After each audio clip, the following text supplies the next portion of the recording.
Hello, everyone. Welcome to Telling Tales. Welcome to Symbaroum. It's Wednesday night. It's time for all kinds of dark fantasy explorations, not like that, in the horrible forest of Davokar. Before we get to all that, before we start introducing people, let's talk promo. Let's also talk the fact that I've literally rearranged this room so that people can see the cat. I hope you all appreciate this, and I hope it leads to even more engagement. And by engagement, I just mean people shouting "cat" in chat, and but for what it's worth, it's there. So promo stuff. If you check down below, there's a bunch of links. There's links to YouTube and to Twitch. YouTube is where we store all of our streams after they're done, and Twitch is where we stream our streams as they are being done. Check those out. There's also links to our Patreon, our Discord, our social media, if those are things that interest you. We have 3 weekly campaigns. We have 2 weekly campaigns at the moment and another one coming up. Oh, God, next week, I think, which is horrifying. Mondays is Vason with Johnny and the crew, and Wednesdays is Symbaroum, and then next week we are on Thursdays. And I can see a couple of people who are in it down below suddenly panicking at the notion that that's what's happening. Because, I in my head, it wasn't happening this fast either. But the final arc of Cincinnati Chronicles is coming your way from Thursday next week. Good Lord. Thursday, the 8th of June onwards, Cincinnati Chronicles will be finishing up with its final arc. Exciting times. And then we're hoping to bring you more, keep that 3rd weekly slot going after that, but it is strongly dependent on how many people I can kick into agreeing to it, so bear that in mind. Okay, I think that's about it for all the promo stuff. We had Stephen volunteer to do the old meta recap this week, so let's wheel Stephen on, making him sound decrepit in some way there. Hi, Stephen. Wheelbarrow. Hello. Yes. Hi. Why don't you, Stephen, who plays Lindra, novice Templar turned adventurous, violent psychopath, why don't you let us know just the witch hammer so far, right? What are the big headlines? The witch. So I'm going to have a stab at seeing how concise I can make it while still being broadly useful. Nice. So like the party is made up of people with like slightly different motivations and slightly different self-delusions about what their motivations are. But fundamentally, we're treasure hunters. We're sellswords. We are in the forest of Davokar, which is the place where you go to do that sort of thing. And in earlier adventures, we caught wind of a woman called Elmendra, who was rumored to know about the location of the ancient city of Symbar, which is like treasure central, probably. Yeah, it's El Dorado, it's Camelot, it's everything. Yeah, it's Milton Keynes. Yeah, that too. Fantasy Milton Keynes. Imagine the treasures. I've veered off usefully concise. No, I love how specific that is, and how like 90% of our audience will be like, Milton Keynes? What's Milton Keynes? Google it. Don't bother. You're not missing much. Anyway, so we had so this woman Elmendra had disappeared. We got wind of 3 locations where she had been in her quest to find out this information that she supposedly had. We are currently in the 2nd of those 3, which is I think the furthest north we've been in Davokar, so probably kind of the deepest, and is a big old ancient Symbaroum ruined palace by the name of Fria Ligan. We have been there a couple of days now, exploring and just trying to get a sense of the layout of the place, and trying to look for something which may give us a clue how to open a door that we're likely to want to open later in our quest.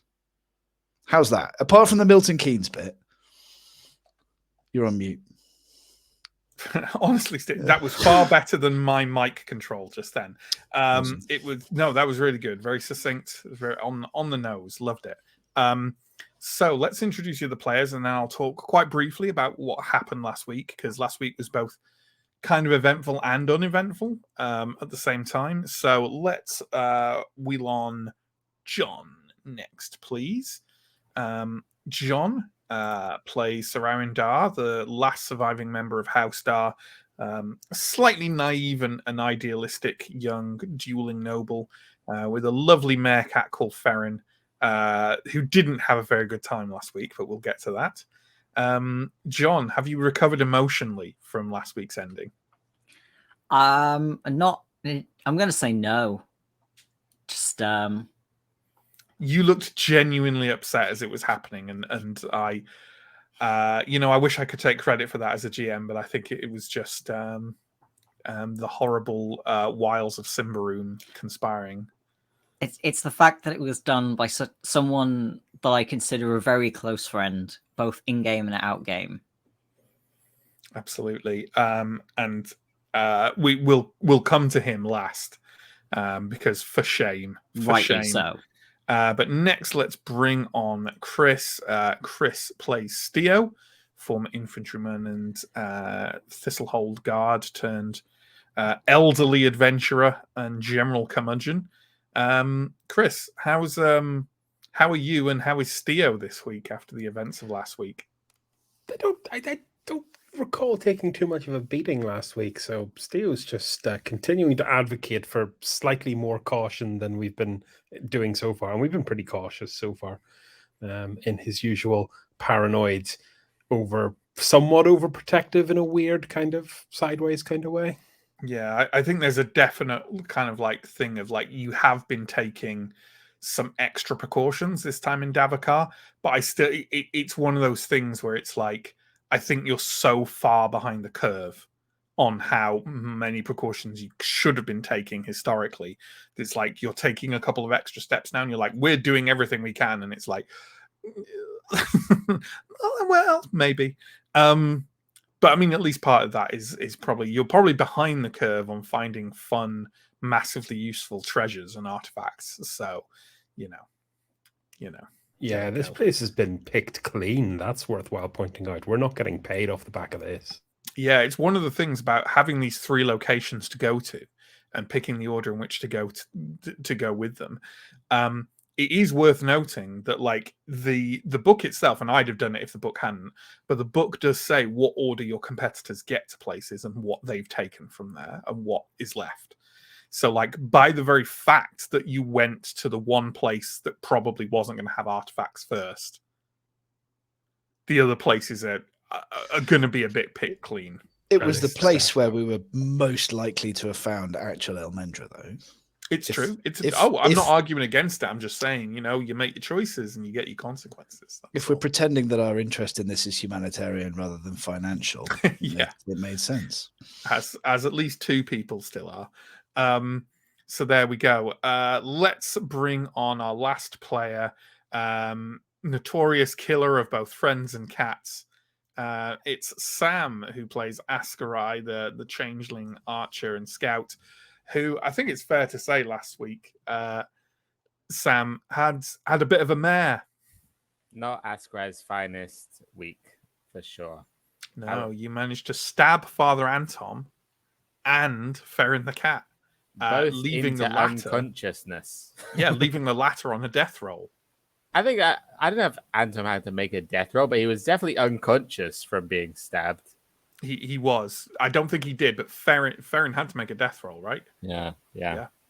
So not good. Especially bad because like did it to Anton, said to Anton like, "Oh, I'm so sorry. I'll be extra doubly careful. Never happen again." And then like literally moments later did it again. Yeah, absolutely. Steve nearly had a meerkat. Yeah, absolutely. So there we go. It's worth noting. Yeah, it's worth noting that Askarai didn't do this on purpose. It was basically 2 enemies in a row with master level acrobatics that got him to stab his companions. But there we go. Okay, let's talk about Far Maroon and what you explored last week and what you got up to. So if you look at the old map there, what you've been exploring is the kind of very northeastern part of Fria Ligan. If everyone takes a look at where the number 6 is there in sort of like the center right of the screen, essentially you covered that top part of Fria Ligan. In fact, now I actually think about it, I don't think that's all. Oh, by the way, it's worth noting that I forgot to save after last week, so I had to uncover everything that was uncovered last week. But you actually did more than that.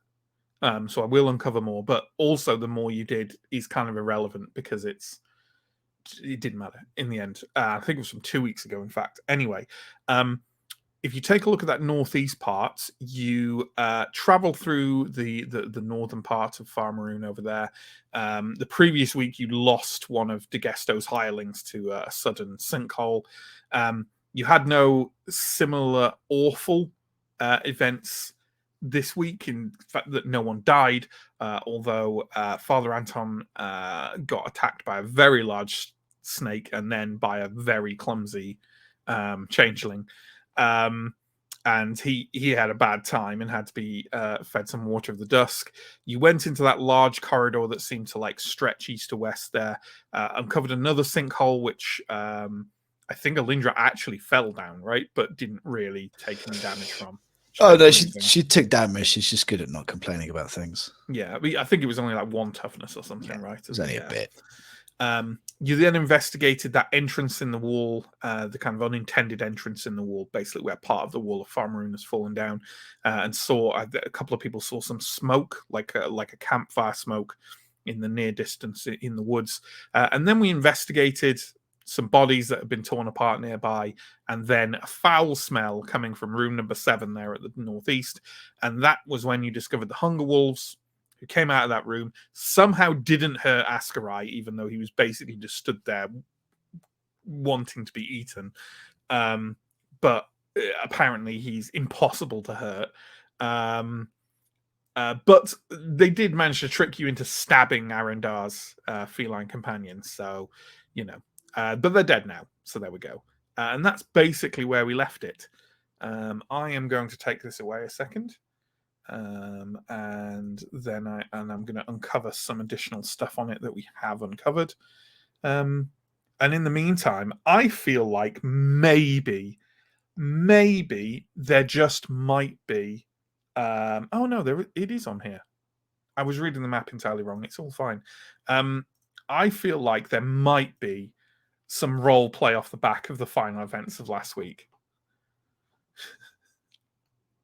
So why don't we probably cut straight to that? Did we talk about things at all last week, or did we just end after Farron was? We ended on Father Anton healing Farron of the majority of his wounds, but I think we just cut it there.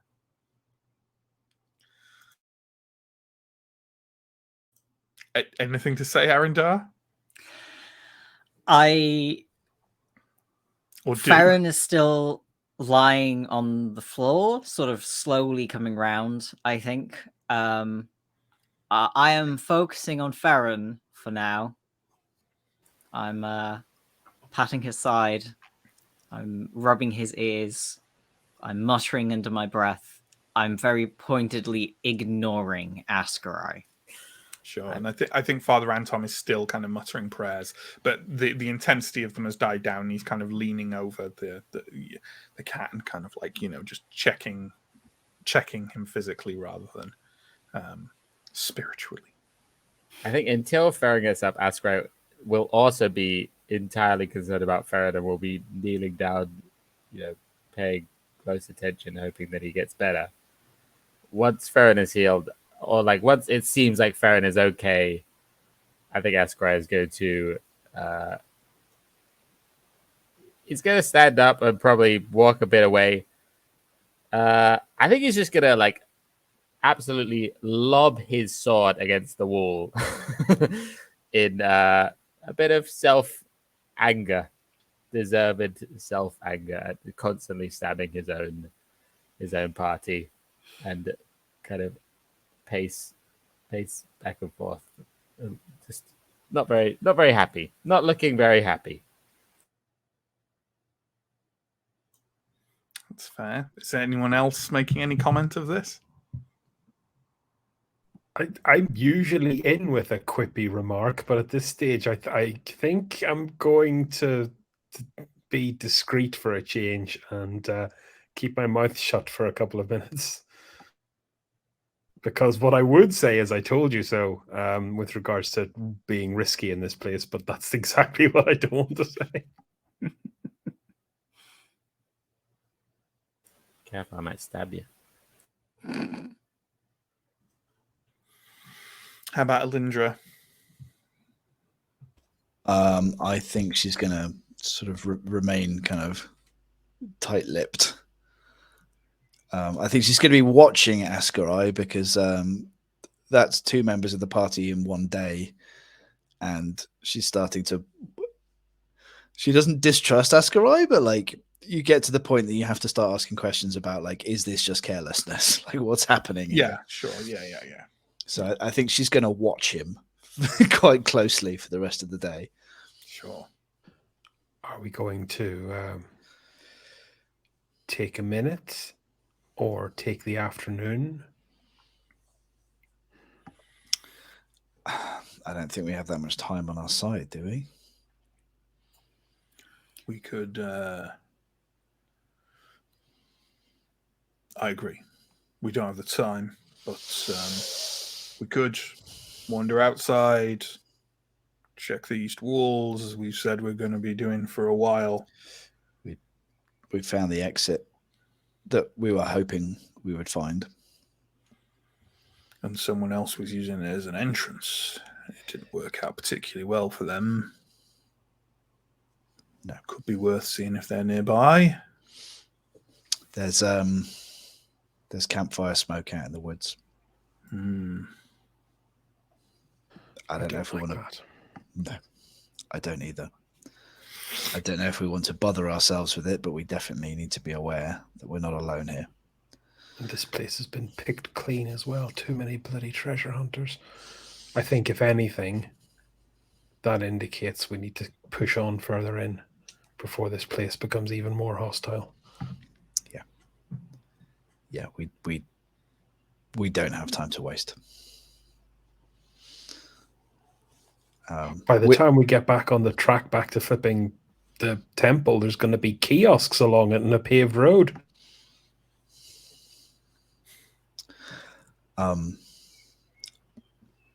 be happy to make it back. I think, unless anybody visibly has any objection, Alindra's going to sort of poke her head into the kind of foul-smelling nest room, because we didn't really get much of a look in there to see what was in there. No, you didn't. You certainly didn't. And what I will say is, when you poke your head in, have you got a source of light? No. Because, Seeing Alindra's plan here, Steel will spark up a flint and tinder and set one of the torches up. yeah, I think Ascarai had a torch, but I don't know if it's still lit at this point. I think I was in the process of lighting a torch to see. You were inside, when but the I walls wasn't. rushed out.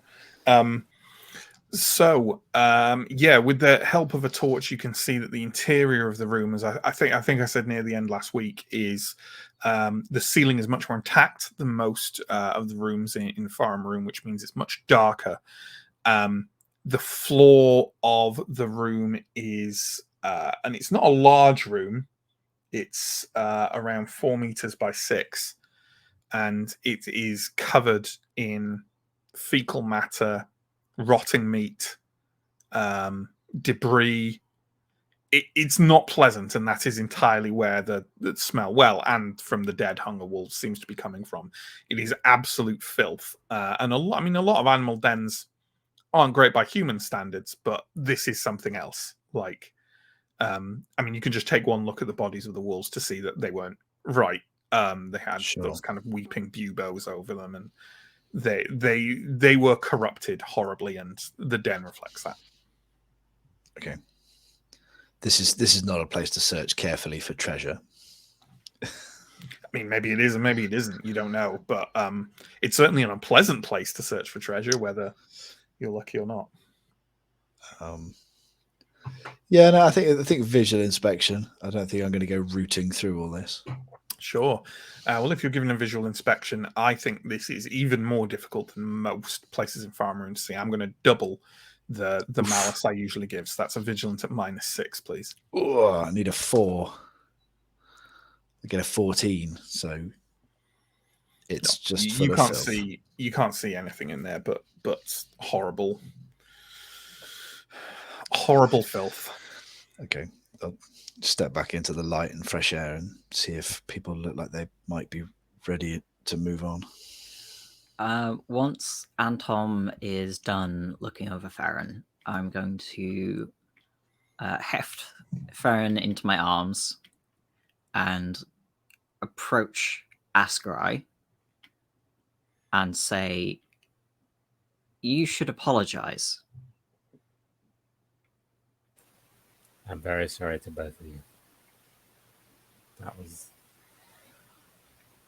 a very careless mistake on my part. I'm very sorry.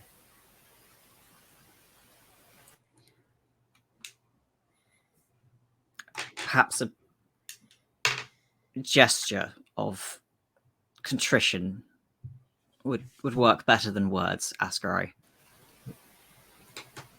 I can't say I'm not upset at you, but, well, I'm not going to be held responsible if Farron takes slightly more time to forgive.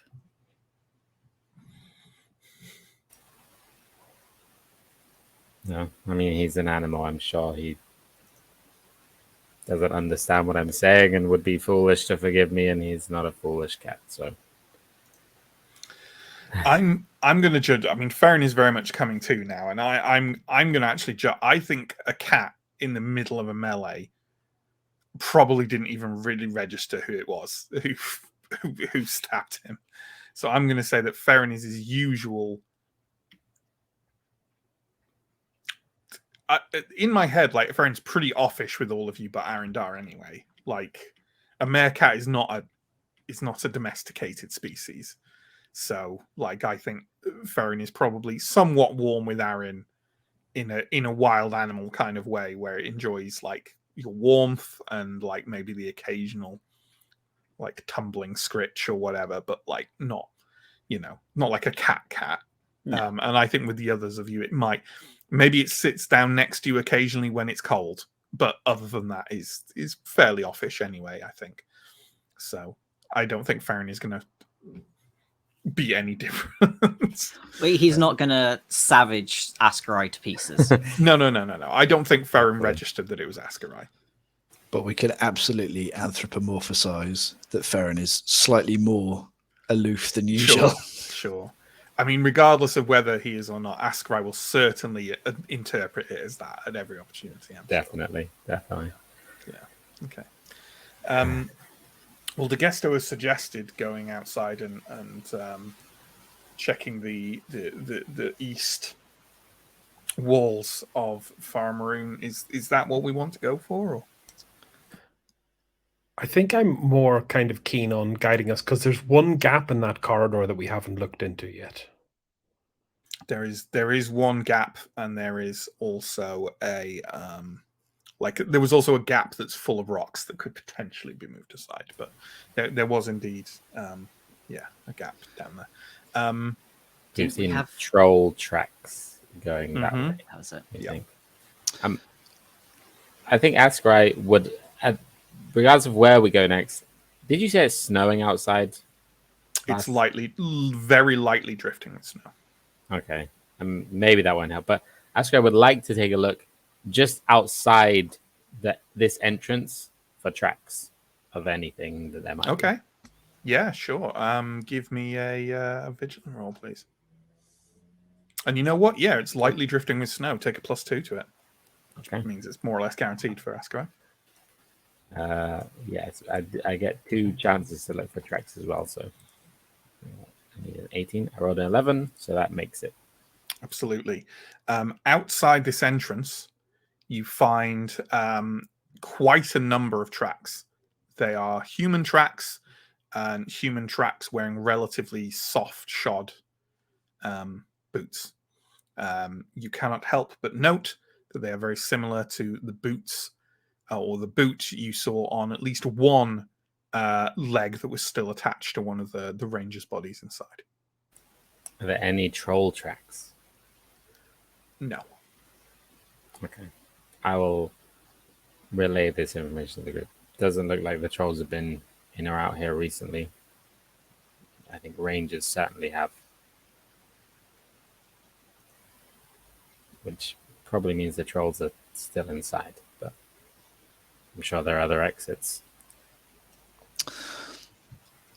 Why don't we step outside, follow the walls to see if there are any more gaps?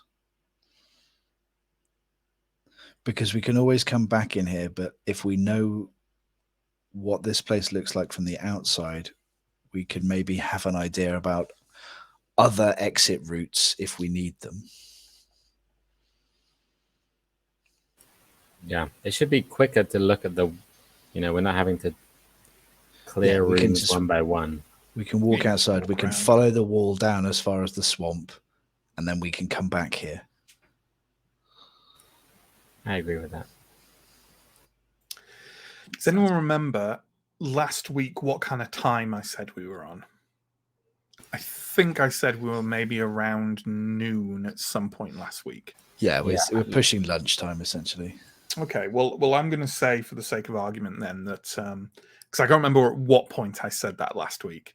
It was shortly before we came into these rooms and had. All right, okay. So let's just push it to let's say it's about 1 o'clock, right? Yeah, let's say that. So okay, in that case, it sounds like there's a consensus for kind of walking outside and walking the walls a little bit. You step out into the lightly drifting snow, and it has to be said, like Far Maroon, there isn't a route, but the air is definitely fresher out here, especially from being near the den of the Hunger Wolves. You take a kind of a few steps out, and Degesto kind of like looks to the south and looks around, and then has anyone else mentioned? Because it will have been, I think, Askarai, and can I say was it Askarai and Alindra who noticed the campfire? I don't think it was Askray, because I think I was looking. Me and Anton were looking at the Hunger Wolves. Okay, den, maybe and Steo? other people looked outside. Aaron? It was Steo and Anton, and I shouldn't have mentioned the campfire because Olivia Right. doesn't know about it yet. Fair enough. Steo, are you telling anyone about that? Yeah, I think I'll point it out. Okay. Specifically, as a prelude, it's like there's a campfire over there. I'd really rather not be outside. The chance of them being allies is pretty slim given the situation. Degesto kind of like turns back at the entrance and turns out and says, "Your scout here reckoned those rangers have been in and out of here."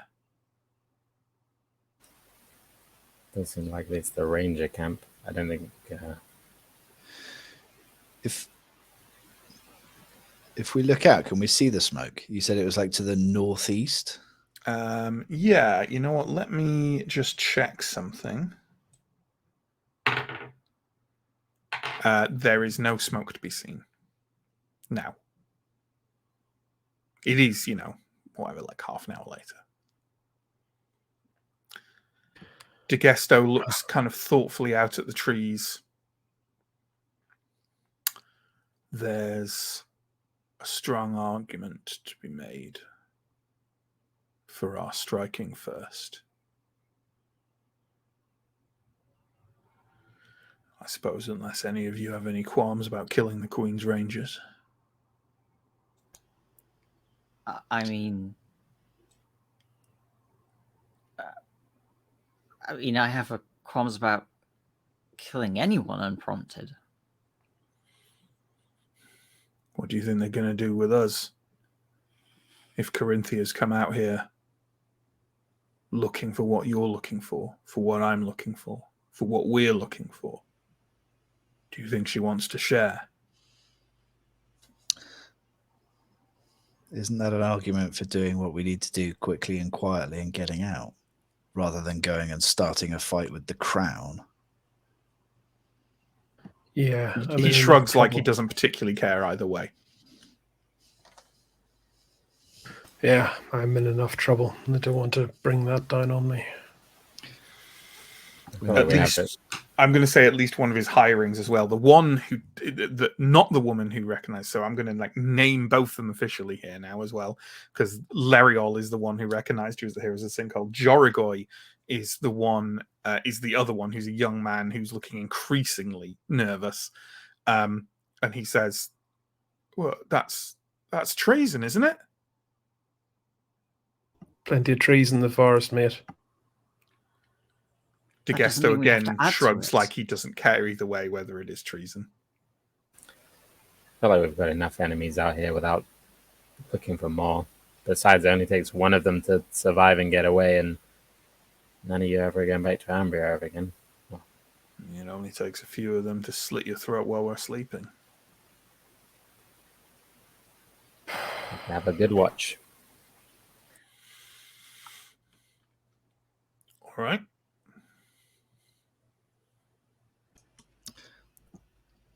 Let's do what we came here for and get back in. God, the days when I thought being inside this place would be safer than being outside it. Let's make this quick and let's make it quiet. All right. And let's minimize the treason talk. Noted. I just hope you never have encounters with the Rangers that I have. Well, so do I. He does. It's not that he looks unhappy, but he certainly looks like he wished he'd found more support in the group. But he walks on as quietly as he can with the others of you. So we've said we're trying to be somewhat quiet here. And why do we just have one roll from our whoever is leading the way to see how quiet we are? And I'm going to assume that out here, our scout is going to be scouting, unless we're worried that he can't do that without stabbing one of you. Ilindra's going to take the opportunity to not put her back to Ascarai. So yes, she's happy for him to go first. Sure. All right, Ascarai, give us a discreet roll then, please. Okay, just flat discreet. Yeah, well, yeah, let's do it flat, and I might be modifying it behind the scenes. Okay, I need a 30. That's a 20. Okay. Well then, you almost immediately step on some deadfall, which leads like a crack that echoes out against the walls of Symbaroum. DeGuesto gives a kind of like noise. Ascarai doesn't say anything, but when he steps on it, and like makes a loud noise, he just stops, shakes his head, and like, what a day, and then just carries on walking as best he can. Absolutely. Now I'm measuring how far this distance is. Oh God, let me just very quickly. That's about 10.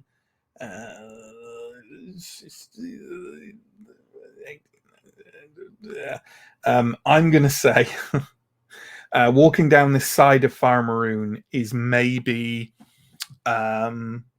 like getting towards 60 meters. The entirety of the kind of eastern wall of it as you're walking, and as you're walking, it's tumbled down and there's vegetation growing over it, and occasionally like a part where like a tree is like almost embedded itself in the wall. You move around, I don't know, maybe 2/3 of that length before you reach the edge of the swamp.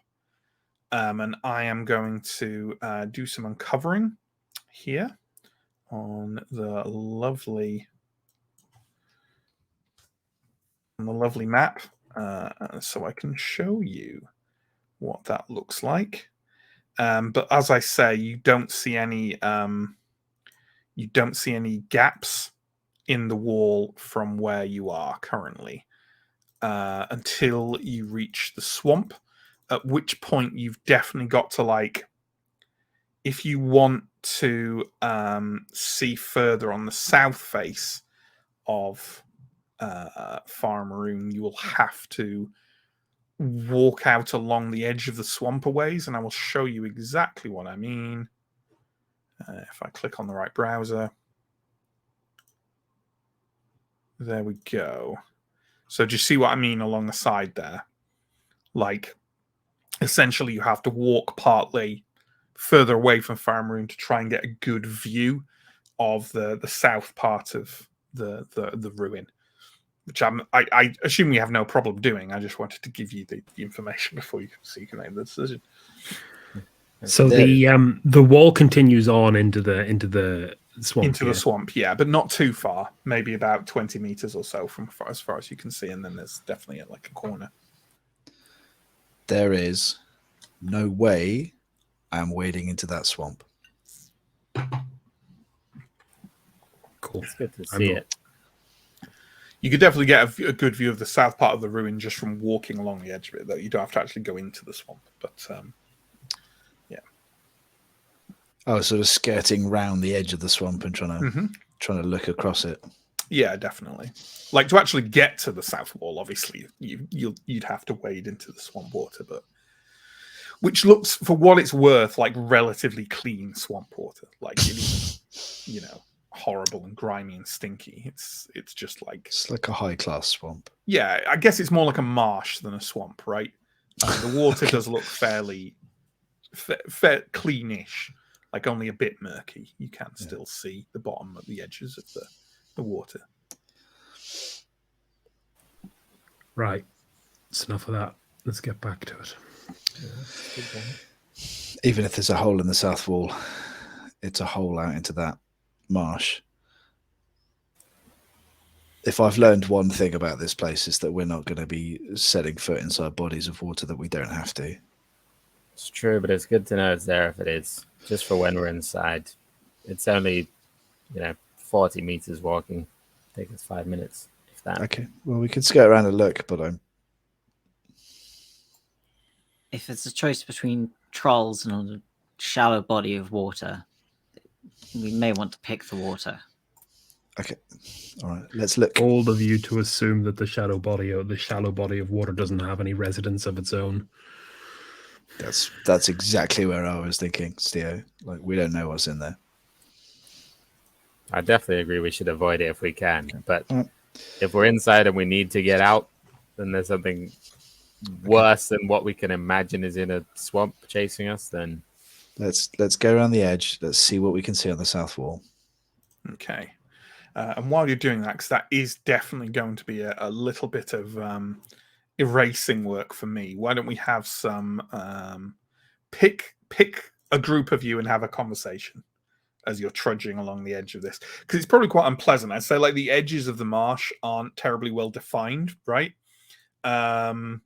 So, like, it's quite wet and squelchy going, okay, as you're going along. So you probably want to talk to not focus on what's happening, if nothing else. So I think Alindra might want to have a little chat with Steo. I think Steo's the party's like safety officer. And yeah, do you think Ascarai is okay? I don't know if it's this place. A bad day. Yeah, I don't know if it's this place has had an effect or what's happening. I'm watching him. I don't like not trusting Ascarai. No. But we have to watch, right? And we have to be ready if there are more things that are out of the ordinary with him.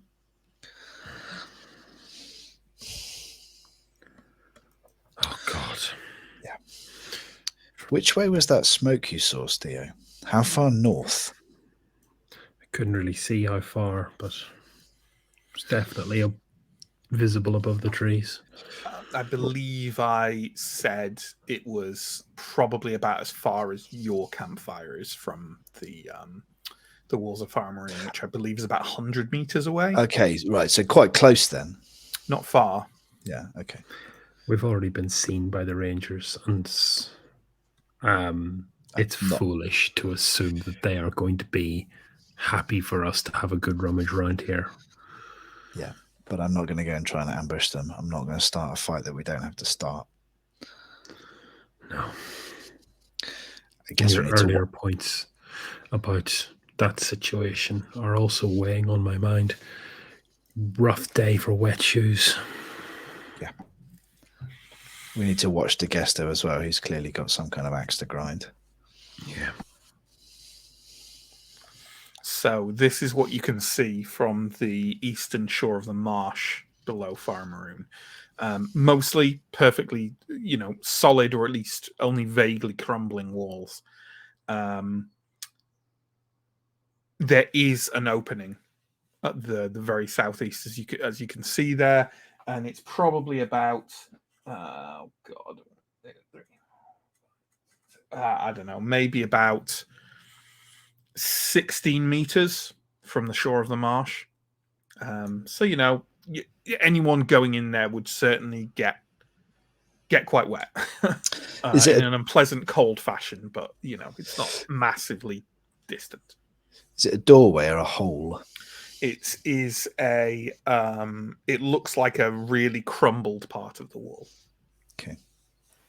The swamp, does it look like this swamp would be like wadable in its entirety? Like, could we just walk out there? Would we have to swim at all? Because on the map is like kind of rivery, swampy. Why don't you give me a cunning roll on that, Ascarai? Have you got bushcraft? No, I don't. No. Then take a cunning roll. I don't know. Let's call it a -3. Okay, and then 7. That's a 12. Yeah, you can't really figure that out from here. Okay. Certainly the areas near the edges of the marsh look pretty wadable. Okay. Well, it's good to know it's there. But I think we should go back in where we came out from and check that room to the south. Here's where I disagree with you, Ascribe, because A, I've already got wet feet. B, we know the Rangers haven't been in here and probably aren't aware of it. C, we're halfway there. You want to wade into that marsh? We've already half waded into it already. Have we? I thought we'd walked around it to get that view. I mean, I think Steo's exaggerating in that you've got Okay. Yeah.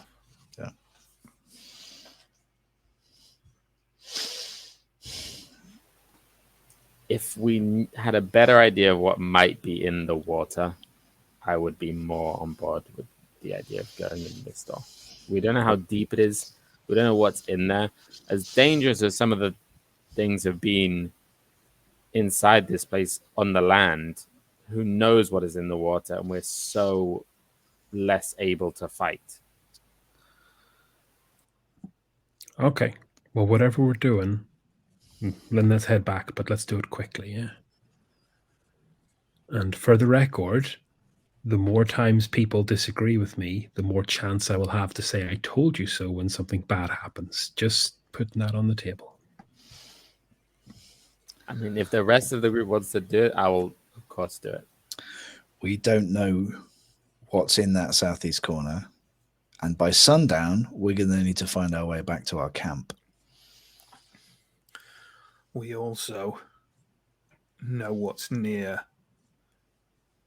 that doorway in the corridor. We've seen enough troll tracks. Are you suggesting we go with Steo's plan?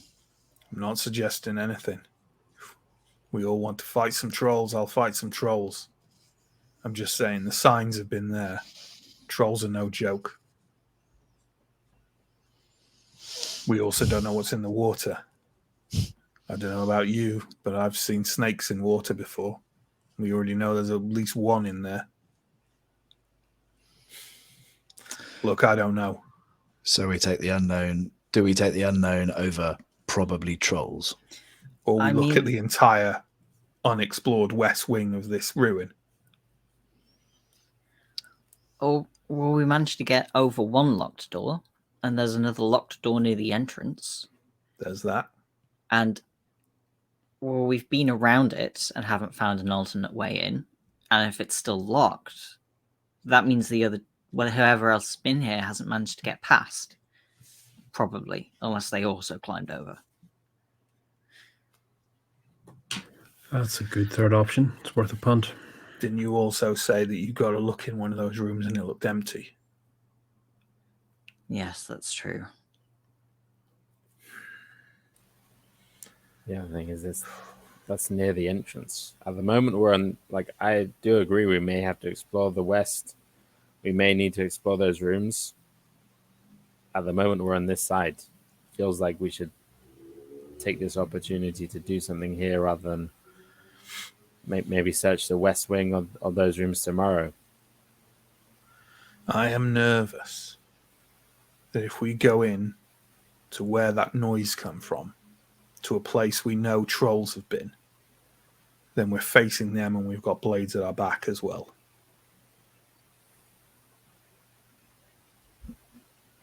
I don't want to ring the same bell twice.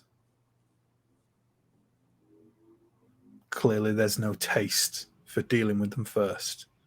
But if you think that they want whatever's from there and they won't come after us to take us out while we're fighting something else. On that note, though, we know they're on this side. If whatever we're looking for is on this side and we're trying to get to it first, we need to go in today. But And they're maybe not stupid. If they tried that way, there must have been a reason. I'm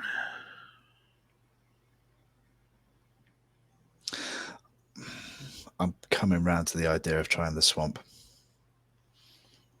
Because maybe that gets us round the trolls and the singing thing. Maybe And keeps that gets the us rangers in front of us. Aye. DeGesto kind of sinks kind of one of his boots properly into the edge of the marsh. It's fucking cold. But it's not far. It's not far. Aaron, Ascarai, and Anton.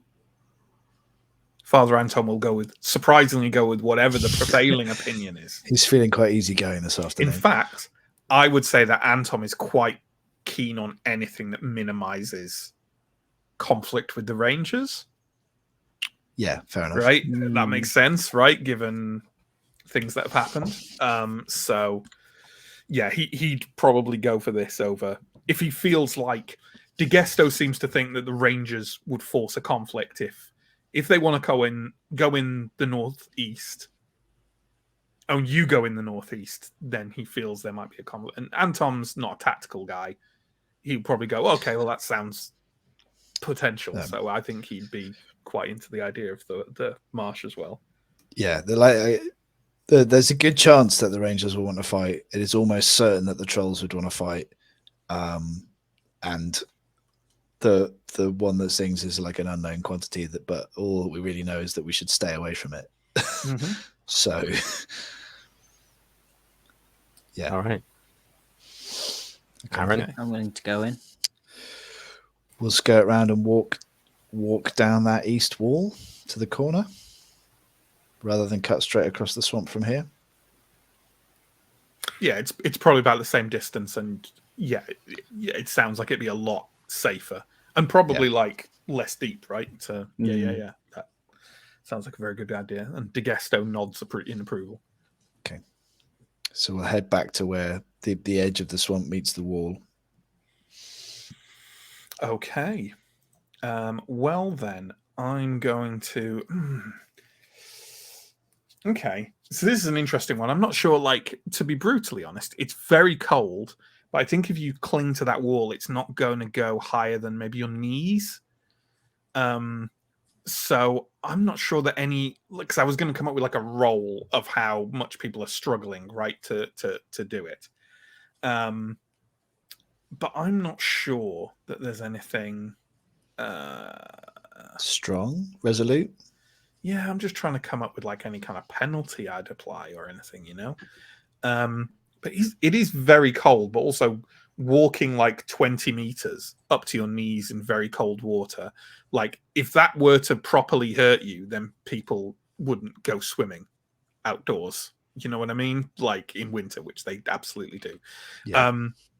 And you're hardy people. I don't think there's any problem in it. I think it is uncomfortable, and I think that it all of you end up with very mud-soaked boots. And I think you probably want to really warm those, dry them off under your feet tonight if you don't want to stand a chance of getting, pneumonia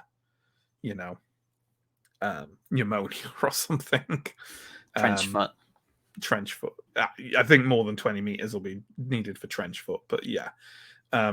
It is unpleasant, though. Are we going in roughly the same order with like Askarai leading? Is that the idea? Askarai would like to go first. Okay. Well, after 20 minutes of unpleasantly cold wading through that water, you come to the south east corner of Symbaroum, turn around it and walk a couple of meters forward and find yourself on the edge of that tumble down gap in the wall.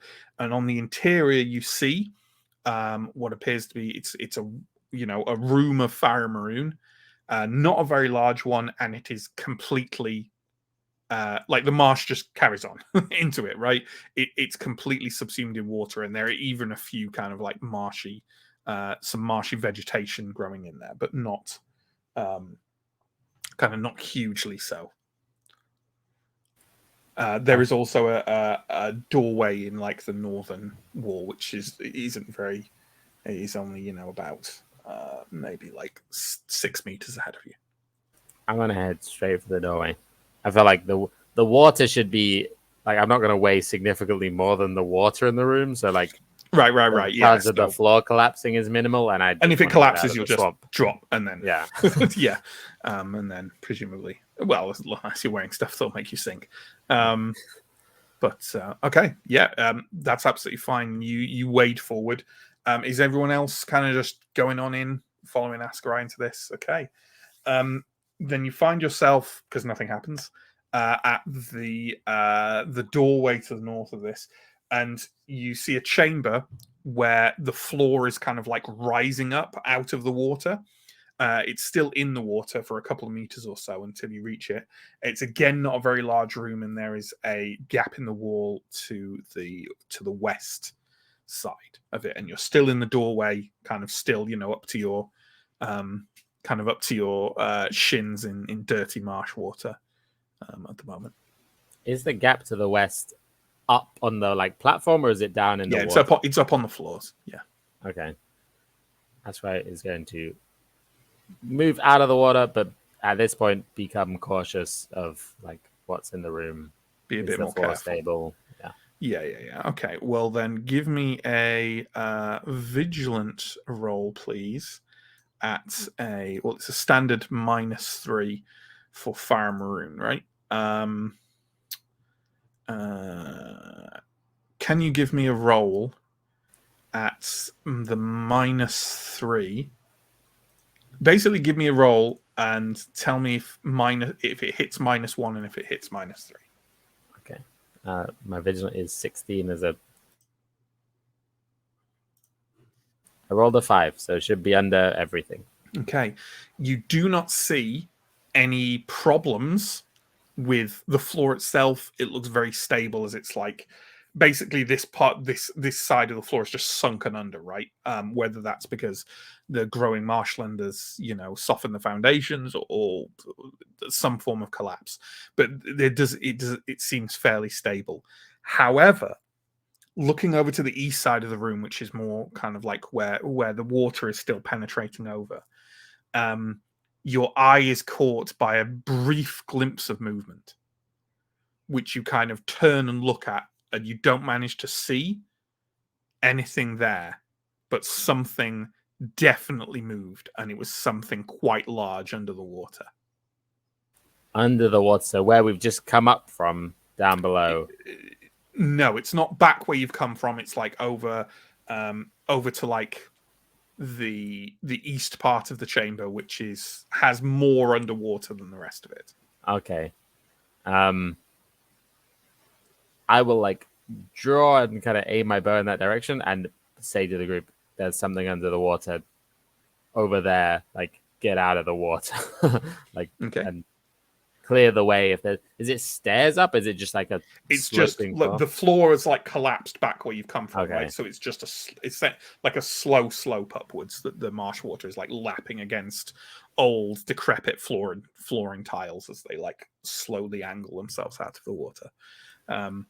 Everyone comes through behind, unless anyone wants to do any different. The NPCs are certainly coming through behind you and like scrabbling up on the floor and like looking at where you're looking with weapons drawn. You haven't seen any more movement. Yeah, very much want to be on dry land. Yeah, you can all get up into the dry part of the chamber fairly easily. Okay, guess we're not going back that way then.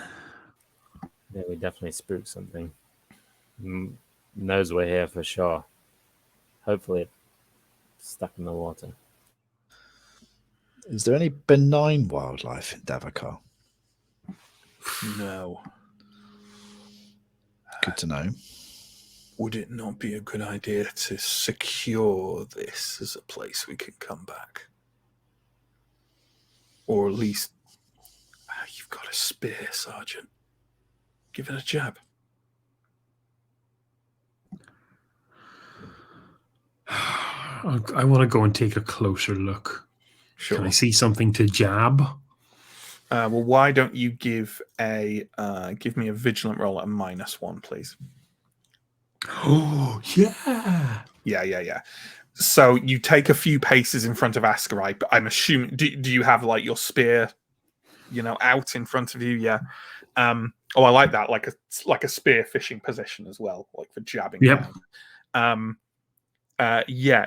You take a few paces closer, and you kind of like are scanning the water, and then all of a sudden, like a kind of like a magic eye, like an illusion, like a magic eye illusion, you realize that what you thought was part of the grey tiled floor under the water is actually the large serpentine body of another Canaran, which seems to be kind of, you can't see the full length of it.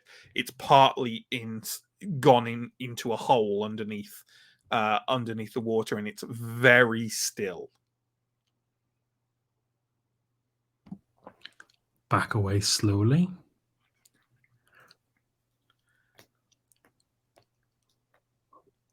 We fought. What are they? What was it called? The snake thing we fought before. Canaran.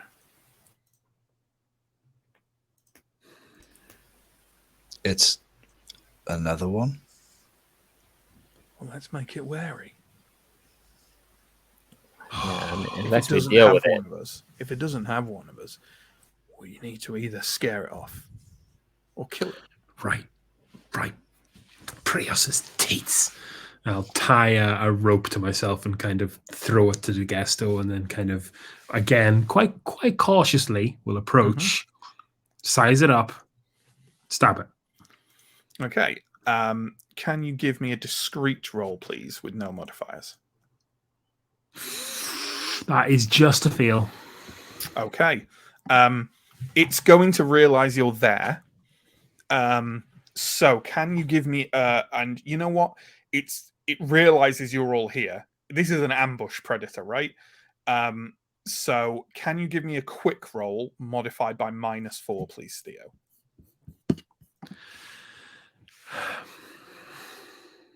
That's a fail. Well, then, the body of the Canaran quickly disappears from view as its relatively large form just slithers into that kind of like hole under the water in a way. By the time your like spear jabs near where it is, it's gone. Mission accomplished. I'm still alive. Did you get it? No. That damn thing's quick. So unless we want to face that thing again, our only way out of here is north. Yep. So we Let's gotta take a look. It's going to let be us quite a wait for day. cover. Yeah. I don't know. Maybe it knows we've got teeth now, right? Yeah. Can't As long as we're ambush the careful. ambusher. It only jumped on the priest from behind, right?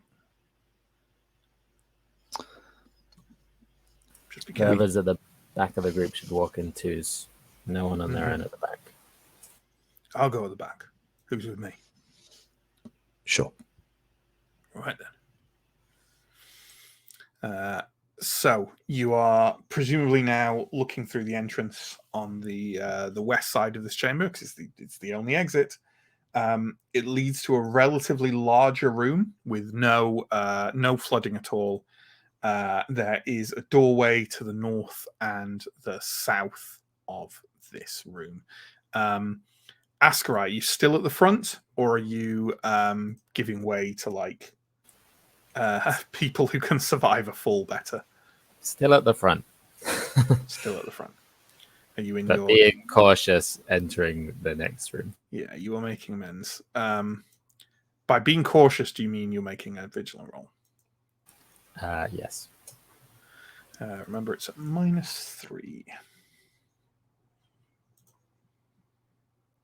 Just made it on a 13. Okay. You think the south floor of this room is not stable. You can see kind of like little pitted holes, and just like every time you take a soft tread in this entranceway, you can just see scattered kind of bits of debris and dirt like rattling. Like it doesn't look sound. Okay. I will skirt around the north and say to the people following, looks like there might be a sinkhole towards the south. Try and stick to the north walls. And stay to the north. Are there doors leaving this room? Yeah, there's a doorway in the north wall and a doorway in the south wall, which is definitely past the more unsound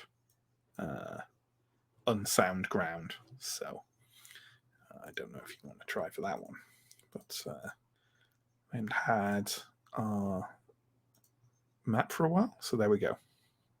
Does that kind of match up with what we had in mind? Yeah. I mean, it doesn't matter if it doesn't, because it's still what it is. So, you know. I could try to navigate that ground. Check out the south entrance. I think Or do we our way, want to just go on, Ninja? I think our way out of here is north. I think we need to explore as much as we can, but we need to end the day back at our camp, right? Unless we want to stay the night in here. No. I think if we're faced with a choice, we should probably choose north. North will lead us towards the trolls, though. Won't it? Well, we could go. They're not expecting. We could go south back to the Canaran. We don't have many good options here, Aaron. Just so we know, did we? I can't remember. A couple of sessions ago, we settled on how much time we were saying per room.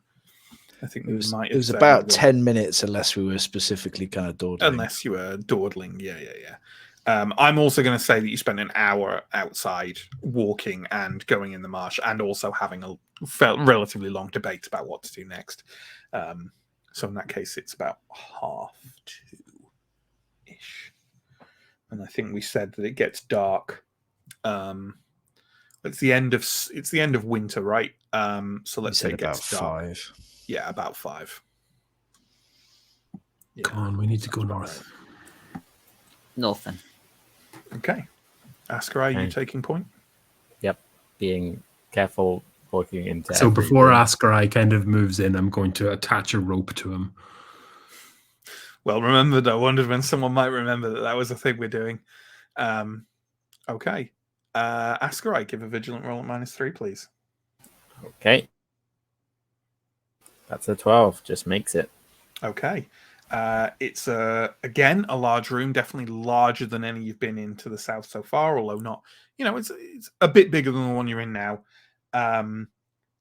There are what looks like, obviously there's a doorway in the south wall. There's also a doorway at the very southeast of the chamber and a doorway towards the northwest of the chamber. It looks sound. Okay. Seems all okay in here. I mean, we do need to get out, but we're also here hoping we find something. I don't know how much we want to explore or not explore. Let's just take a peek in, see what we're up against. But yeah, I agree. We got to head northwest. Okay. That's where he's going to kind of poke his head in through the doorway that's in the southeast without, I mean, to what extent he can, just like, Sure. is there anything in here? Absolutely. Vigilant -3, right? Okay. That's a 5. So this is the smaller, broad chamber, and there is a doorway in the north wall. It also looks sound. Okay. So we could keep heading north next to the east wall. I mean, maybe better than heading west. I don't know. Pick your Let's poison, check I out suppose. west. We're up against the wall here. It's not likely we're going to find what we're looking for or a way out. Yeah. Okay. Okay, so you're going to check the west passage and then make a choice. Yep. Okay. Give me that Vigilant -3 roll. That's a 6. Okay. You're fairly sure it's safe. It's a bit of a smaller chamber. And the only other doorway out is on the west wall at exactly the same point as it is on the east where you're looking through. If you give me a second and have a conversation, because I guess we have to talk about where we're going, then I can do some erasing. Right, this is promising. We got to keep going. Yeah. West takes us back towards the center of the complex, right? And we'd got pretty close to that. Yeah. Yeah. Also seems like if there's something kept here, likely in the center, right? Here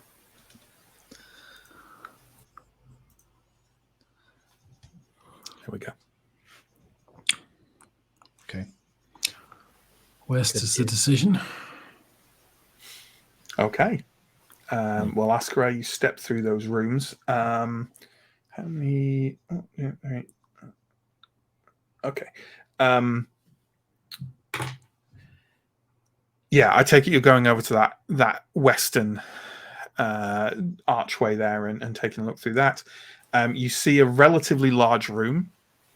There is an archway to the west, and there looks like there's another one further to the south on the east wall, which is where you're kind of looking through. If you want to check it out, give me that good old Vigilant -3. Okay. That's a 20.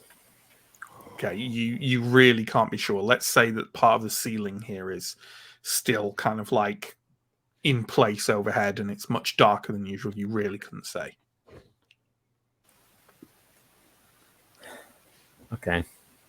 I mean, we can kind of keep heading through. I can't tell if it's safe. It's very dark in here, but I got a rope. Okay. Are you making your way towards You're on mute, the Chris. I'm going to brace myself against the wall and kind of fish with Askari to see if there's a collapse. Sure.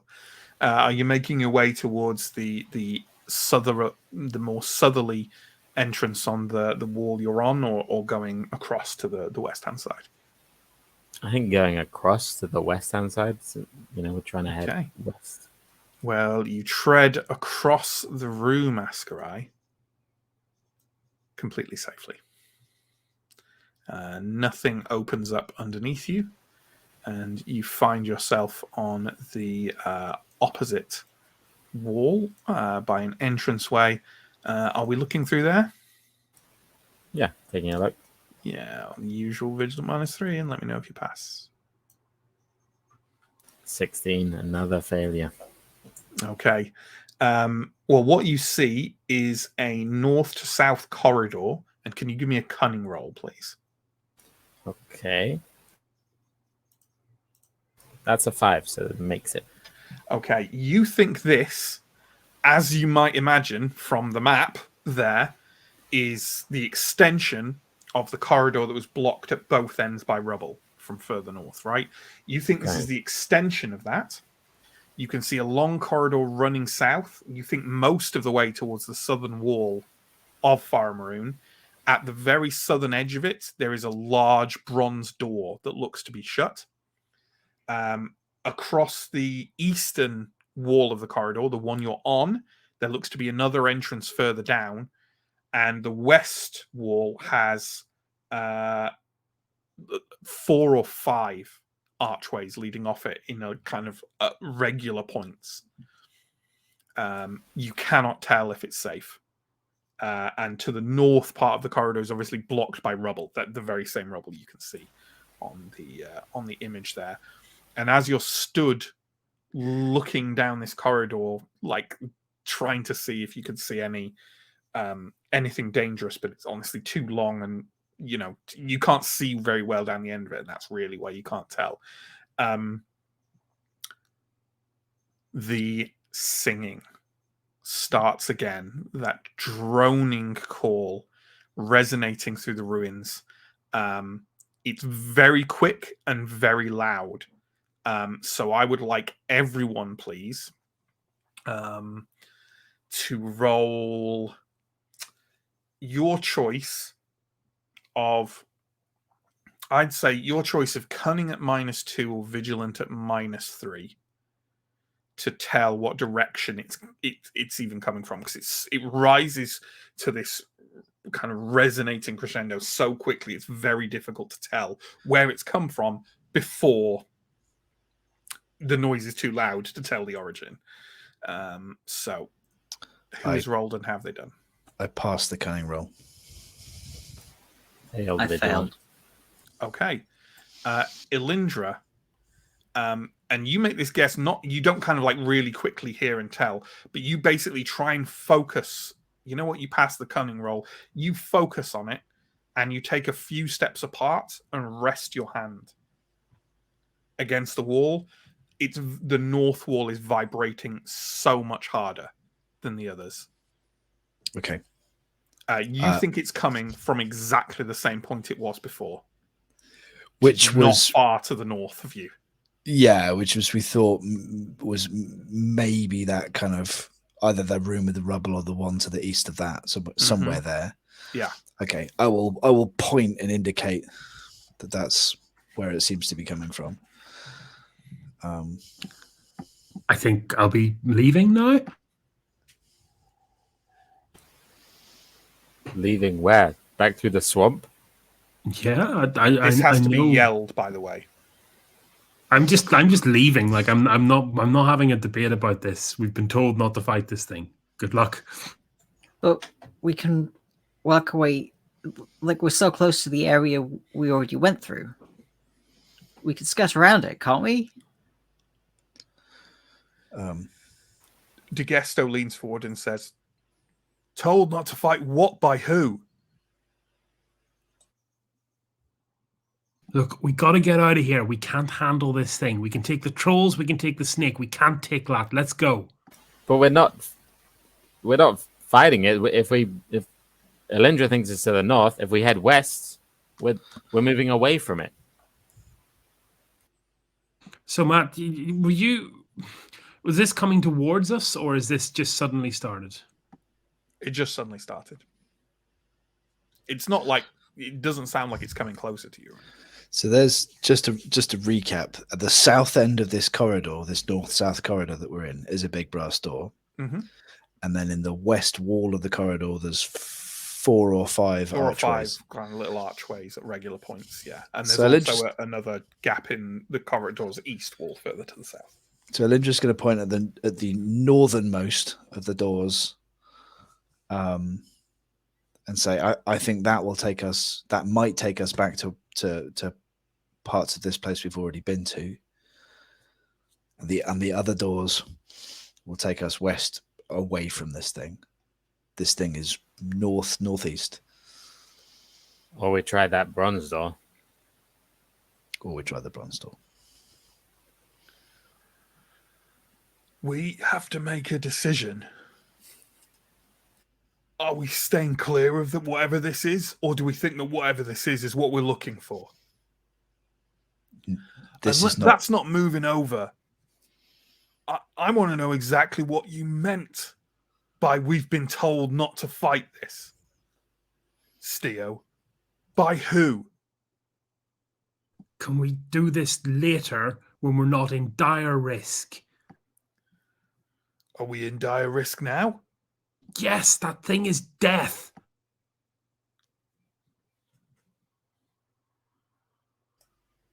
Elindra's going to walk across the corridor and try the northernmost door in the west wall.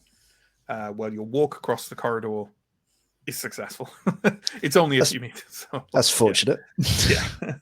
So are you looking through or just going straight in? I'm going to stick my head through. The theory is if the chamber on the other side has a door out to the north, then we're kind of in familiar territory and can probably get out of here. Well, give me that vigilant roll at -3. Oh, this is familiar. Oh, I got a 1. Cool. Oh, yeah, okay. Well, it looks safe. It's a relatively small chamber.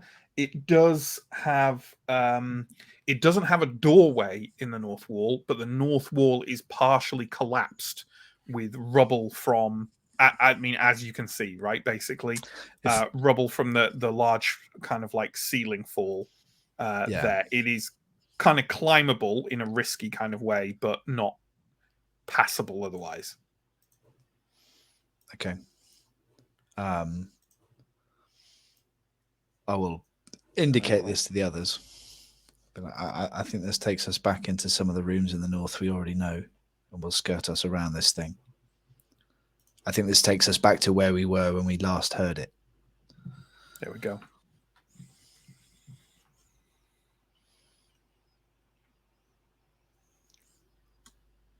Let's go. Okay. Okay. Watch So out for we're all going into that room and trying to climb over the rubble. Is that the idea? Yeah, to the north. To the north/northwest. Northwest. We know there's a sinkhole. We know there's a sinkhole on the other side of the rubble. Mm-hmm. So maybe going north, But like yeah, over the rubble would be basically towards that sinkhole. I think. If we go north, then we could head through the door away from the sinkhole, maybe.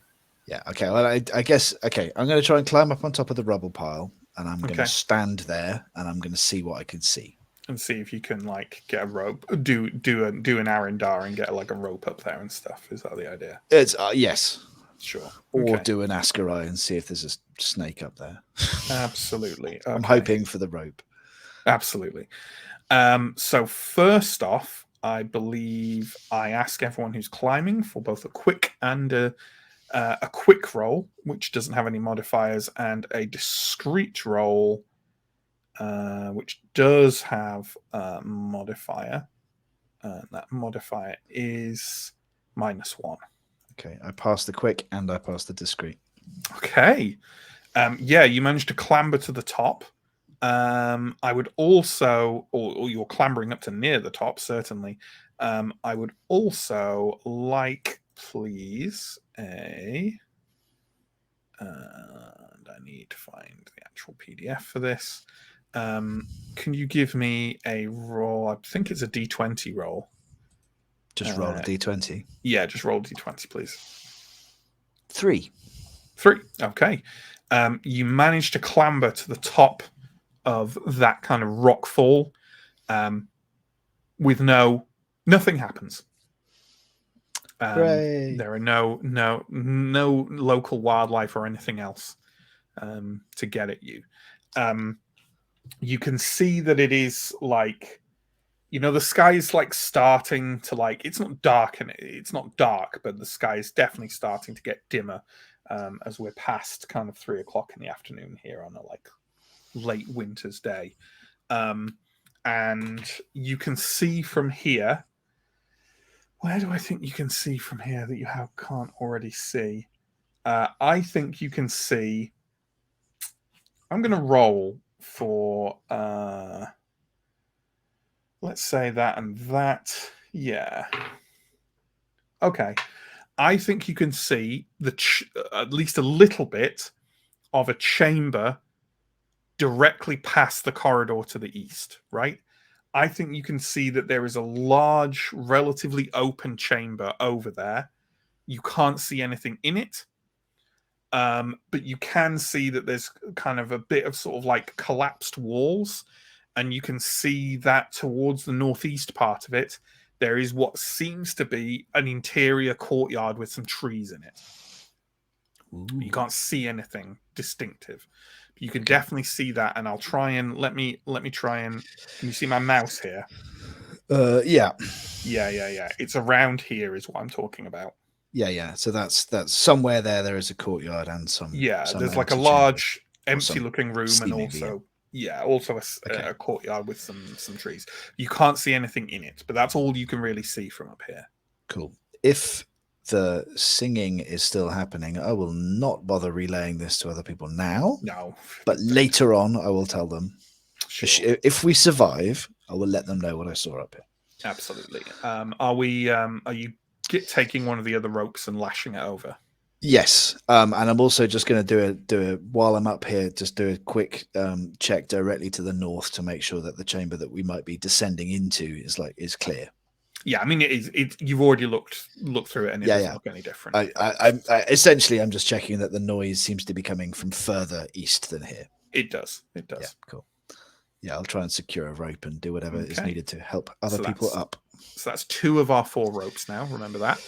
I mean, you can take it. That's the third of 4. Like one rope is still over the wall with the locked door, and another rope is nailed into the wall near that sinkhole in the northeast. Oh, well remembered. This So is now you rope only have 3 1. of 4.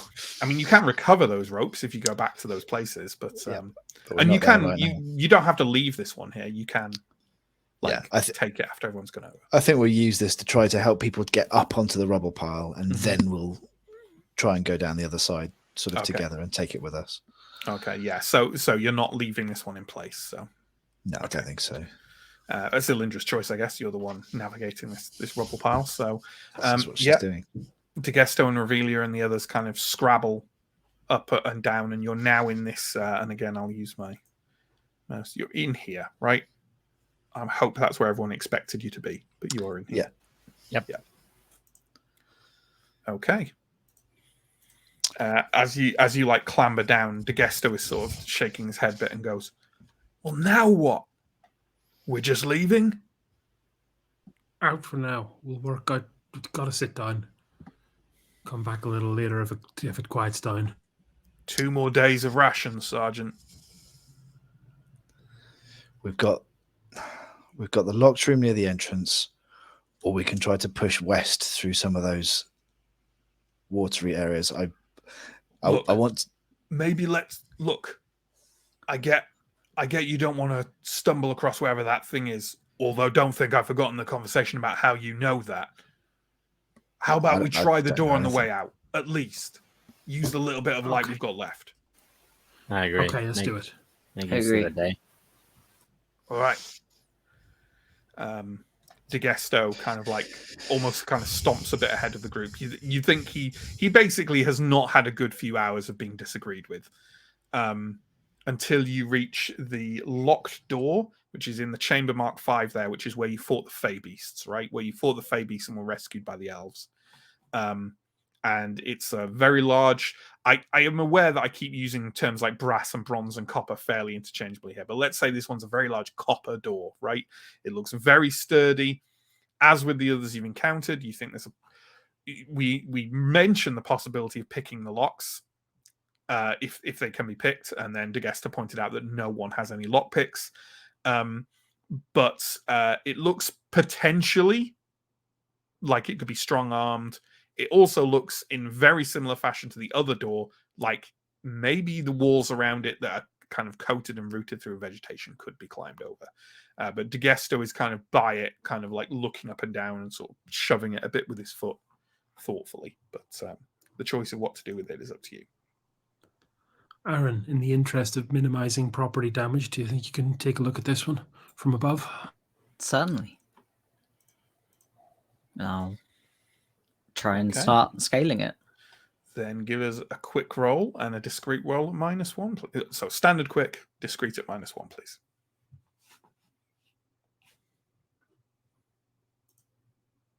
The quick was exactly right, and the discrete was a 2, which is under my target of 9. Absolutely. So quietly you scale up there. In that case, can you give me a d20 roll, please?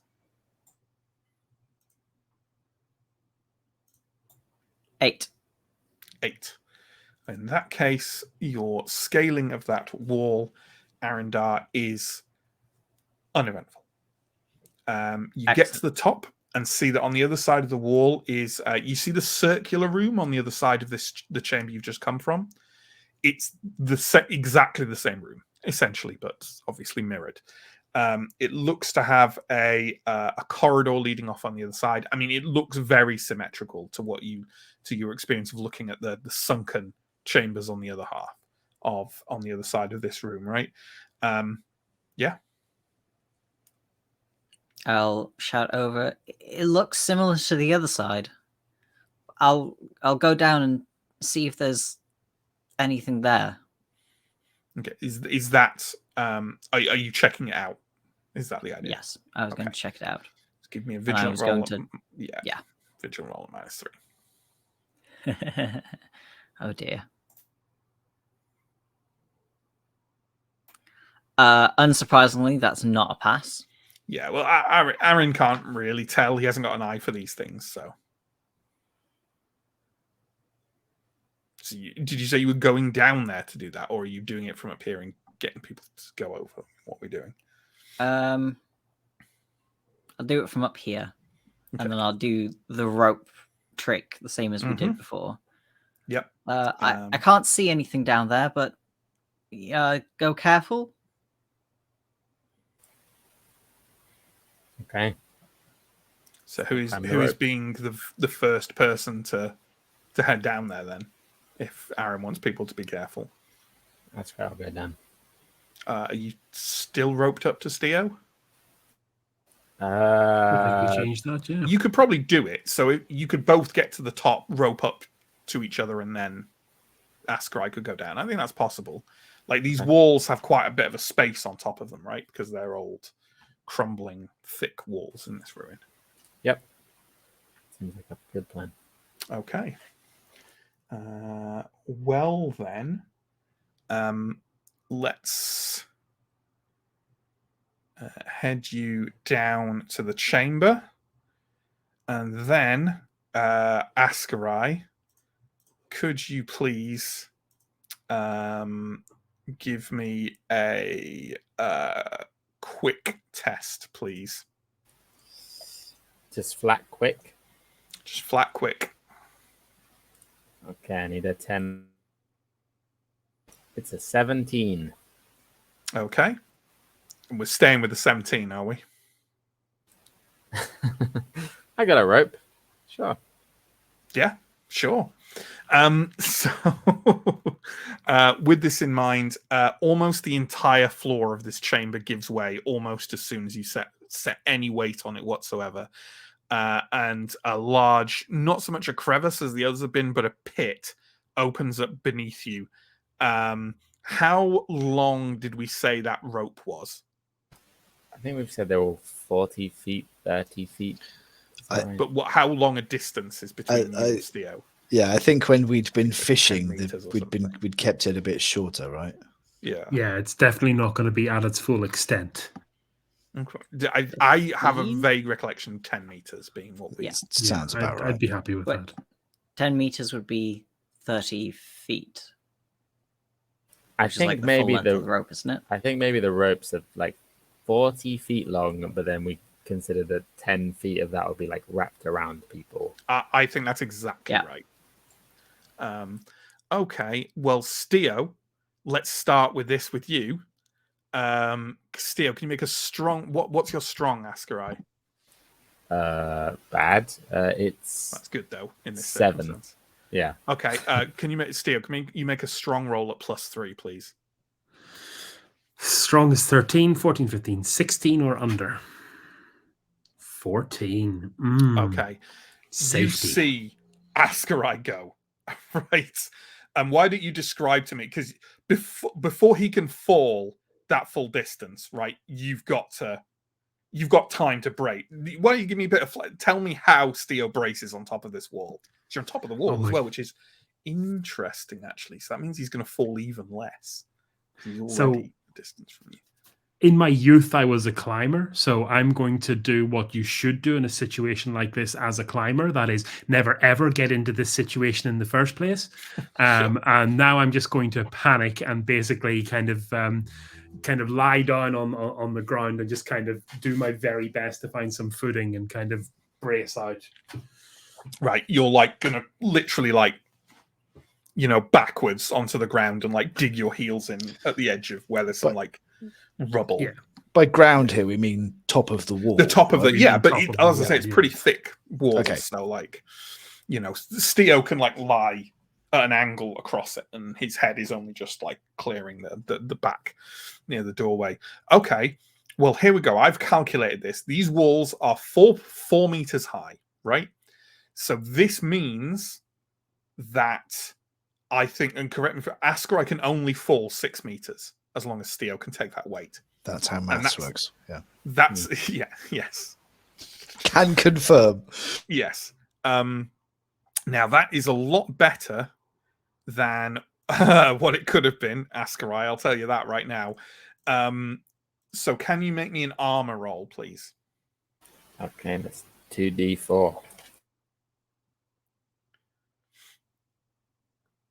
4. Okay.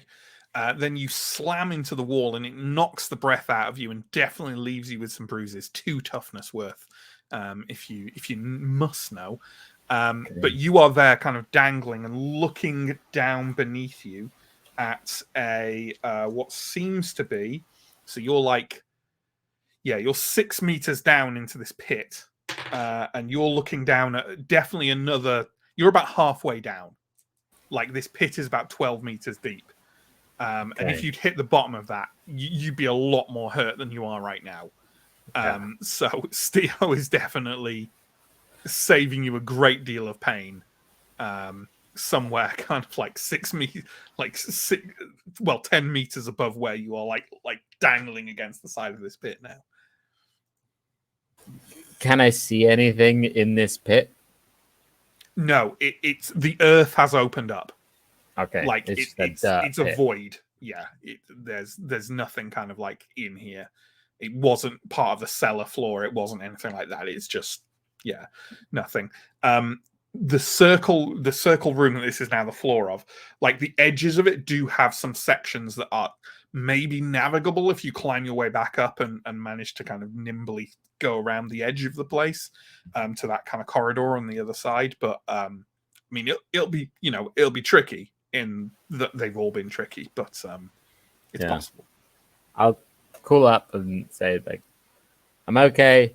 You got me. It's very deep down here, but I'm gonna climb up, and I'll start trying to climb up to like where the floor is, where the like slight ledges. Yeah, and you can put a couple of feet down there and like take the weight off it so that Steel's not like, you can basically balance there and stand there. Yeah. Is that kind of on the other side of the door? Is that fair? Yeah, you are on the other side of the door. Yeah.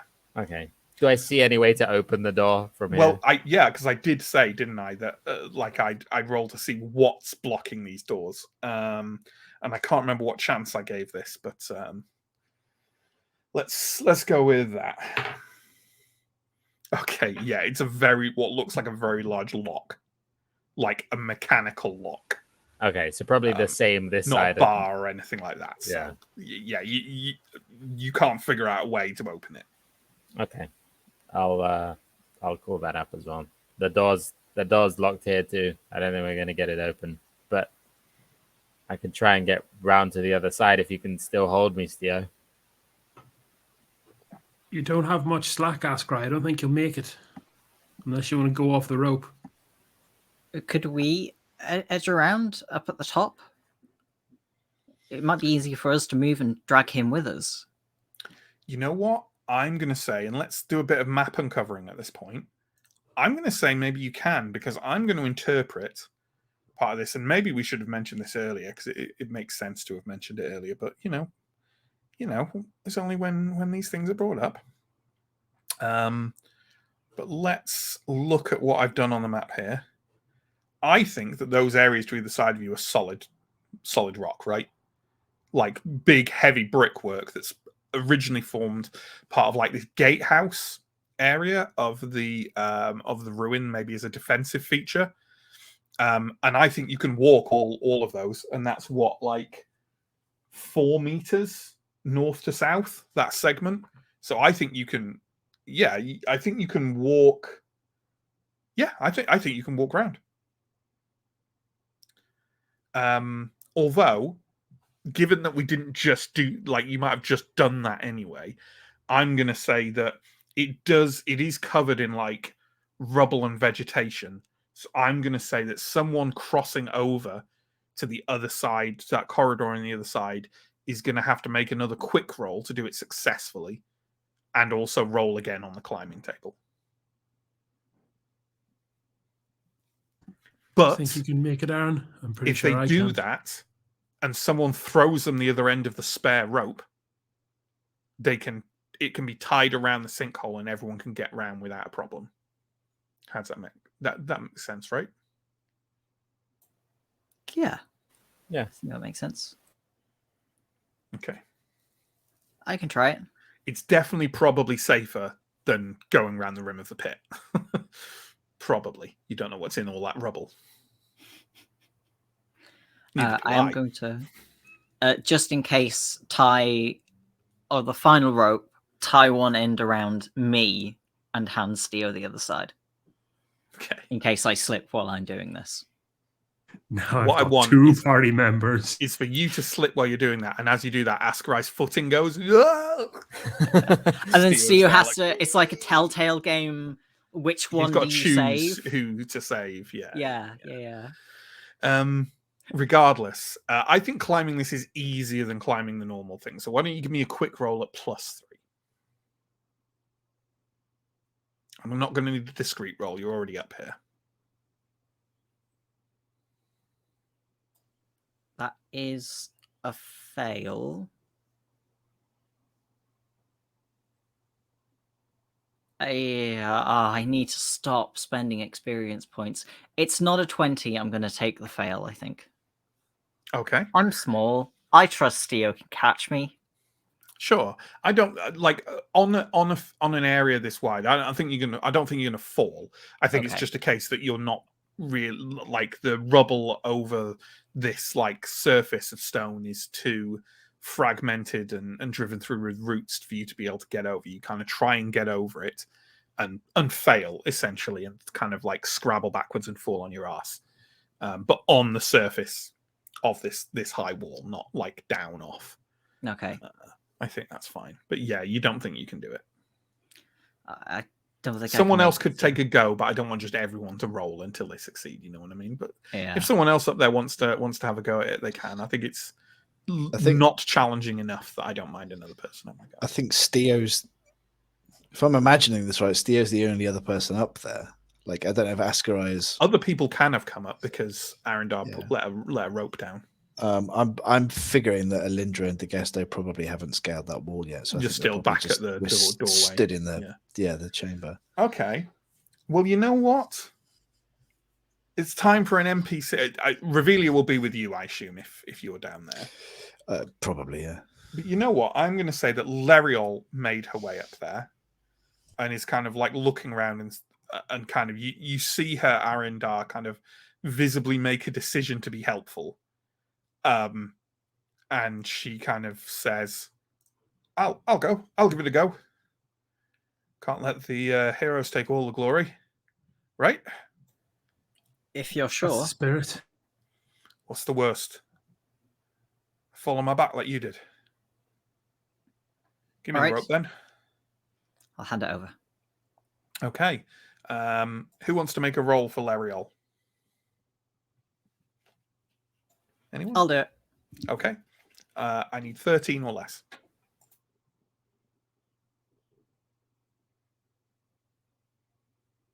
She got a 4. Okay, Nice. nice. Then why don't you give me a climbing roll? And it's going to be, let's say, see, I don't want it to be as bad as the other ones because the other stuff wasn't. Give me a D20 roll at -5, please. It will be 2. Okay. Yeah. With basically, she was clearly watching you making your way and realized what you did wrong and just starts climbing along the roots instead of over them. And quite quickly, she manages to get around the other side, scrabbles quite precariously down the wall into that corridor on the other side. And basically, between her and Ascarai, a rope can be strung around the southern part of this pit against the wall, which is more than enough for everyone to get across. All this is done, incidentally, with the background of that thrumming drone coming from the east part of the ruin, kind of like, making everything shake. It's really starting to darken up a little bit now, and the sound is still going. Is everyone climbing over the wall, climbing over one rope over the wall, and then round with the other rope, which leaves one rope? Doesn't that leave no ropes? I feel like we. No, because there is a rope still over the other door, but I think that's the. Oh yeah, no, you're right. It leaves no ropes. You're right. One over the first locked door, one round the sinkhole to the northeast, one over this door, And now one one round the pit. the edge of the pit. Mm-hmm. Yeah. So you have no ropes So- until you retrieve them from the point that you've left them here. I If- think I'm going to be staying in situ here and just kind of manhandling these ropes somewhat nervously, just making sure that there's absolutely no chance that things can go wrong. Yeah. I think rather than going up over the wall, Elindra's going to head south to that corner between this chamber and the long east-west one and essentially play lookout to see if there's anything coming behind us to be early warning system. From the direction of the noise. From the direction of the noise, yeah. I think. Okay. Is Revelia going with you? She will want to. Yes, I imagine Revelia's coming and DeGesto is going to do whatever DeGesto does, but like it doesn't seem like it would be useful, particularly to have Elindra over this wall as well. Do you communicate this to DeGesto because he's the only other one still at the bottom? Sure, I'm stood right next to him, so yeah, I'll Sure, just be yeah. I'm watching this. Like we've been kind of taking up the rear anyway, so he nods and goes, "All right, I'll tell the others," and starts to like slightly clumsily make his way up the rope on the doorway. Okay. So now essentially in that corridor is everyone but Elindra and Revelia. Who Elindra, you pace your way. Sorry, where did you say you were going to? Like where the other locked door is? That kind of place? No, not that far. So the big east-west chamber with the With columns. the columns. Yeah. So essentially, where the tracks were, where the troll tracks were, and the blood. Essentially, like just inside that room, or just on the corner between that room and the one that we see if were anything is coming from that east half of the ruin. Yeah, makes sense. You can't see anything right now when you and Revelia kind of stand there.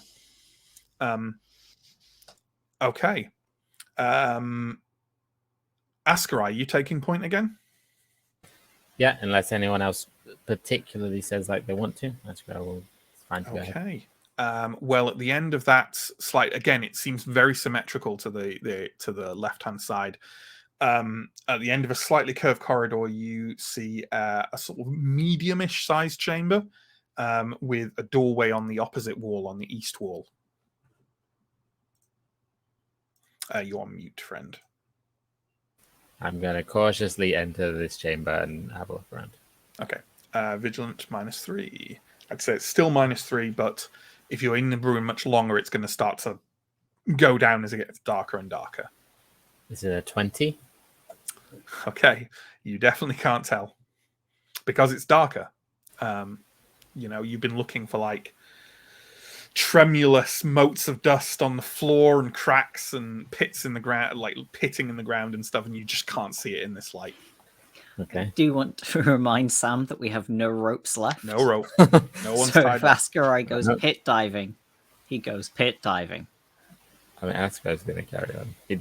We're not going to turn back. We need to see what's in here. Hopefully, if this floor was going to collapse, it would have collapsed when the other floor collapsed. You're committed to Well. having a bad day anyway. You're just doubling down on this. Well, perhaps that is what bears you through, Ascarai, because you cross the room with no issues whatsoever. I'm assuming that you're looking through that east archway. Yeah, I think Ascar knows that was a little bit sketchy and will breathe a large sigh of relief when the floor doesn't collapse, but we'll take a cautious peek through the next door. This is the room, Arendar, you're obviously somewhere behind Ascarai there. This is the room you briefly saw when you were looking out from atop of rubble like about 2 sessions ago, I think. Mhm. It is another medium-sized room. It has quite a lot of debris. Basically, there's debris that seems to have collapsed partly into the large chamber to the south and partly into this chamber. Some of it looks like it's one of the first times in this you've seen something that looks like kind of actual old furniture and like things that seem to have somehow been preserved, maybe in like the lee of like a part of the ceiling that's still intact overhead, like it's less been exposed to things. But for whatever reason, there seems to be some actual maybe items somewhere in the like detritus on the south part of this chamber. And yeah, give me that vigilant at -3. Okay. So 13 just makes it. Yeah, you think the room's safe. Okay. Oh, that one. I think this one's definitely safe. There's stuff in here.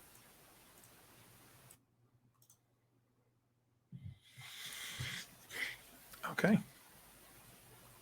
Gonna start looking through the rubble to see if any of this stuff is a thing that we might want. Like anything that might remotely be a worthwhile find in any way. Yep. Yeah. Okay. Well, can you give me a vigilant roll, please, Ascarai? I will also start. Well, you Searching give me through a that. vigilant roll too, then, please, Arendar. That is a 4. Definitely yes. Arendar, That's a 1. that's a 1. Well, then, you know what? Given that someone rolled a 1, I was going to say there's only one roll on a table that could be made, but you know what? A 1 seems to me like justification for 2 rolls. So why don't you both give me a roll of a d20, please? 17. You both said that exactly the same time. Can you say it again, please? Not at the same time. 17. And 13. Okay. In that case, please, we have some rolls on tables here. Arendar, can you give me a D100, please? As soon as I find another D10. You mean you can just roll it twice? I realized that just as I found the other D10. 82. 82. Yep. So you find what appears at first under a kind of like collapse of sort of shale-like material. You see what looks like a sword hilt poking out from underneath it. And I think, do you think it's fair to say you'll pull that out with kind of some excitement that you found some ancient Symbaroum sword? Yeah. Yeah. Unfortunately for you, it is just the hilt. and the blade has long ago snapped away near the guard. But it's essentially a sword hilt that looks like it's made from some very sturdy, slightly reddish metal, and it has a pommel in the form of what can only it looks like a ghostly face that is in deep distress, kind of crying tears that roll down its cheeks. It's very exquisitely carved.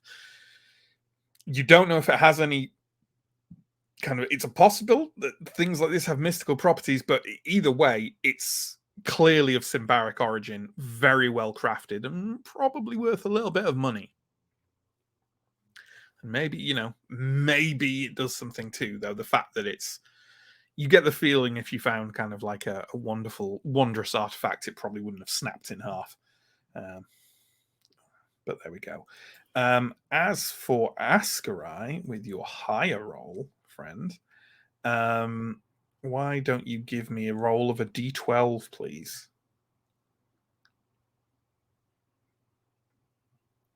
Okay. That's an 8. That is an 8. You find wedged in a gap between it's not actually in the pile of debris, it's wedged in a gap between stonework in the wall that seems to have come apart a bit, and you get the sense that maybe at one point this was an intentional hiding place, but the frontage of it has fallen apart. You find a round box of gold-plated copper. Okay.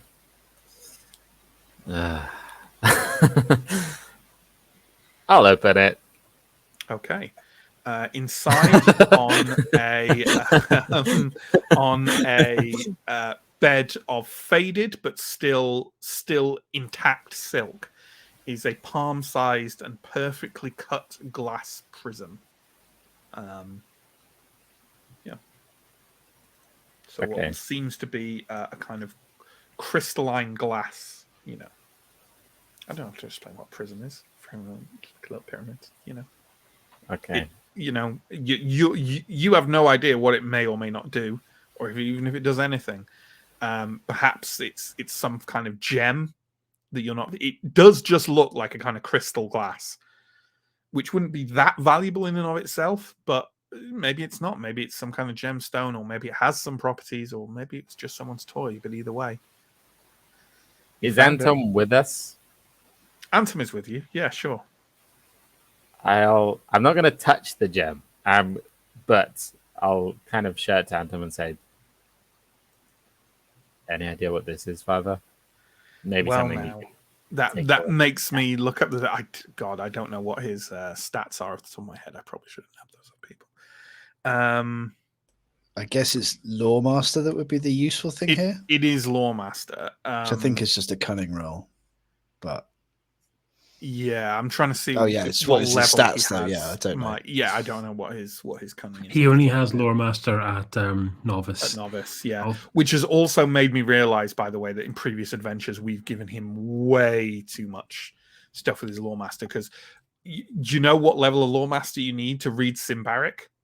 Master. So we've been cutting it a bit fine there, and I'm going to have to come up with some in-universe excuse why he could read it before and he can't read it now. But that's fine. The actual Lawmaster... Oh, yeah, with a successful cunning test, any characters or properties... Oh, yeah, okay. Yeah, so he can make the roll, but I don't know what his cunning is, and we're coming to near the end of the session anyway, so we'll wait for Mike to be back. And basically, he kind of looks at it in the dim light and sort of shrugs and says, I'll have a look at it tonight, but maybe not spending the time here. Yeah, okay. It definitely looks more immediately promising than Arendar's find, let's put it that way. Oscar will close the box, probably, not wanting to lose it after finally finding something.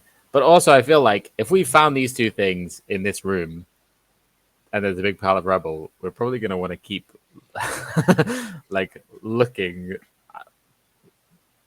here? Like, Oh no, these are the things that are here. yeah, I think Sam knows that, but Sure, how, sure. is this like the, we've looked for like You an have hour, taken you have taken the time. You've taken definitely not like an hour, but it wouldn't take an hour to search this. You've taken like 10 or 20 minutes. And as I said that, it should be said the sky is darkening significantly now. Okay.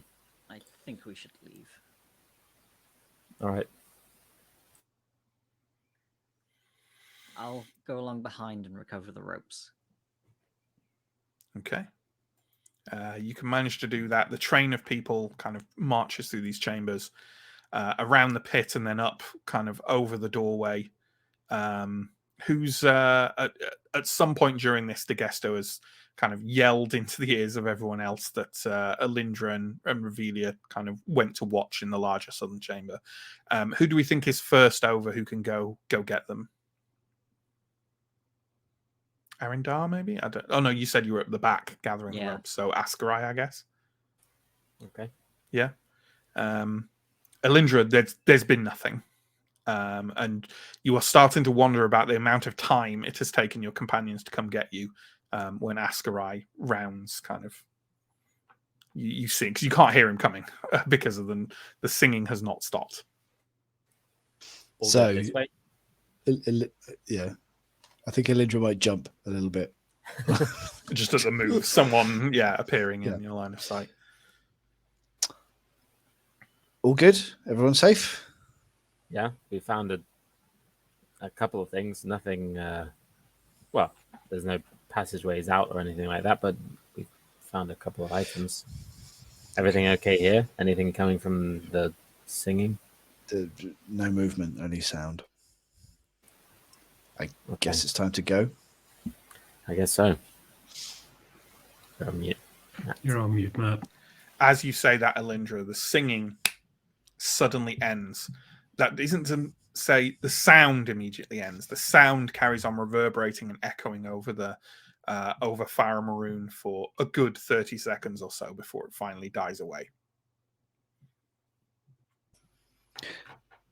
It's definitely time to go. Yeah. Okay. All of you head out through I assume through the front doors of Symbaroum and off to the tree line and to your camp for the night. And you know what? A little bit earlier than where we usually are, but I think we'll leave it there. Because I'd rather I think it's more interesting if Mike's there for the camp overnight, right? Because he can look at the artifact and various things like that. So there we go. So there we go. More exploration of Symbaroum completed. Wow, I hope you people like dungeon crawling, because that is what we've been doing pretty intensively for 2 or 3 episodes here. Thank you very much for watching. Thank you very much for playing. If you have any comments or questions, please pop them into the chat and we'll bring them up. Also, has everyone... Johnny did the stuff up to Monday night, right, John? I did the stuff up to Monday. You did the stuff. Okay, well, thank you then very much for your resubscribes to Steve and to ATCB Gaming. Who could that be? He sounds handsome. So thank you to those people or that person. Yeah. Long-time viewers know what I'm talking about. There are no long-time viewers. So, promo. Check below. Links. YouTube, Twitch. You're watching on one, check out the other. Twitch is where we stream. YouTube is where all of our VODs are held. There's so many of them now, so many series, so many one-shots. There'll be something to tickle your fancy. Please check those out. There's also links to our social media, our Discord, our Patreon. If those interest you, then take a look. We currently run 2 weekly campaigns here on Telling Tales. Mondays is Vason with Johnny and the Monday crew. Wednesdays is Symbaroum. Next week, we'll be starting off a 3rd series night, which is the conclusion of Cincinnati Chronicles, our final arc of that. And I mentioned it earlier, but I didn't talk about what it is. So, hey, maybe I'll talk about what it is and you can decide if you want to go watch it, right? So Cincinnati Chronicles is a little bit of an experimental thing I've wanted to do for a very long time. That was mostly streamed last year and a bit of the year before now, actually, where even if you're not familiar with World of Darkness, I apologize. We basically took all the different World of Darkness systems, or the 5 main ones: Vampire, Werewolf, Mage, Wraith, and Changeling, which are all a kind of modern urban horror fantasy thing. And we had massive events happening on one day in the mid-90s in Cincinnati, and how those events reflected across 5 different stories for each of those 5 systems. So a group of vampires, a group of werewolves, all experiencing the same day from very different angles. It did have a kind of meta plot running over it, and that meta plot will be resolved in this, the for a long time secret final arc of Cincinnati Chronicles. I would say, more than anything else we've done, obviously I'd say, hop in and you'll be fine. Honestly, and I know this is not selling it, I think hopping into this final arc, you will be absolutely lost. So if you have any intention of watching it, I'd strongly advise you go and watch our VODs in the next week. And there's like 20 of them. So have fun with that. Yeah. Yeah, there we go. Oh no, you'll enjoy it anyway. Yeah, they're just lovely people. Come and watch it.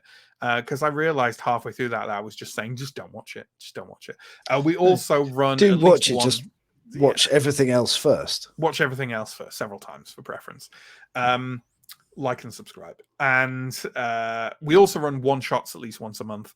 My most recent one of those was Mask Witches of Forgotten Doggerland, which is not up on YouTube yet, but will be shortly. And we have 3 one-shots now in the calendar coming up, which is 2 more than we had this time last week. The next one, which will be towards the end of June, I want to say, is it 25th, 26th? 25th, right? I think. 3 of the people on this call are in it. So, yeah, 25th. Yeah, that sounds right. Anyway, 25th of June, we'll be playing Land of Eam, which is a new, it's not even new yet, because we're playing off the beta pre-release Kickstarter PDF thing. It's sold as Muppets meets Lord of the Rings. It's very cute. It's kind of it's kind of wholesome, but there's sort of a darkness to it behind it as well. It's kind of adult wholesome, right? Like kind of I don't know, like you could definitely play it with kids, but like there's an edge to it of like this means something, right? It's, like Adventure Time kind of. Sure, yeah. It's cute and it's kind of makes you feel good, but also there's a little melancholy there. Anyway, I'll be running that with a bunch of other people. Some people might drop out, but at the moment, it's easily the most subscribed to one-shot we've had on the channel. So we like it, or like the idea of it, so hopefully you will as well. And then July is weirdly in a theme I had not anticipated when at any point during this channel so far, is Motorbike Month on Telling Tales. Because first off, we've got Johnny's delayed Bat Out of Hell one-shot, and then later in July, I'll be running Hell Knight, which is described as a Doom biker RPG. And where basically you play demons spat out of hell to massively 80s biker metal their way and take out even worse demons. And you better believe that I'm essentially running it as Mandy, the tabletop role-playing game. So those are things to look forward to. I've rambled enough about promo and crap. John, let's get some comments up. Don't kick food.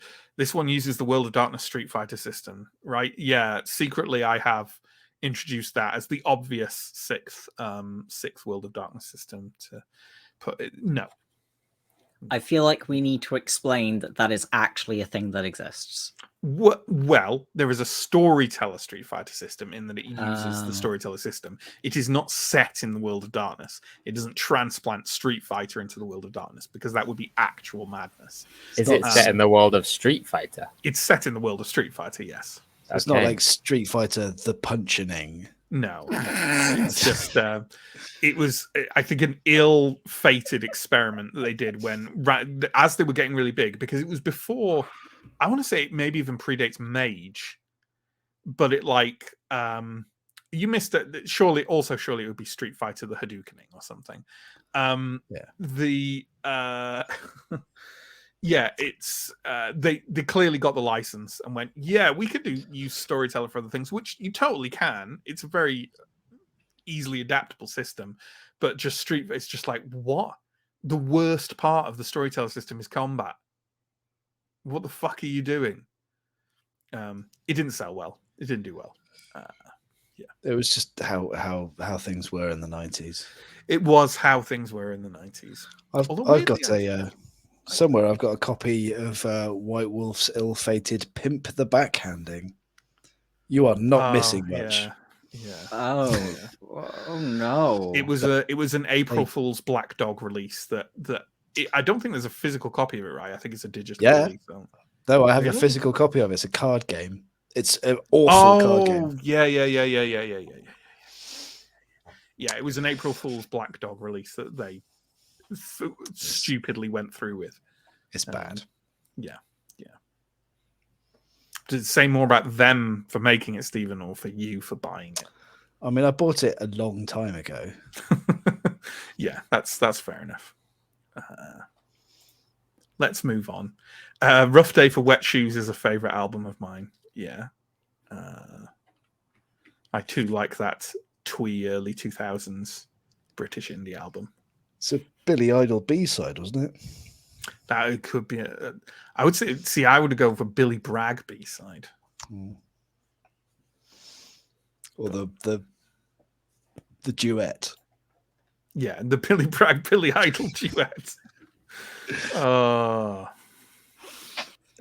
feel now sad that I don't live in the timeline where that is a thing that happened. I thought you were going to say that I don't live in the 80s anymore. Yeah. In many ways, we never left the 80s. Yeah. In other ways, we did. Yeah. In other ways, we very sadly did.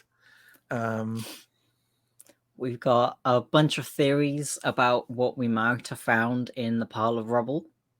Okay. Aaron finds 82 poisonous snakes. The unholy mix of snake and spider. D6 poisonous snakes. But we're just worried about snakes now.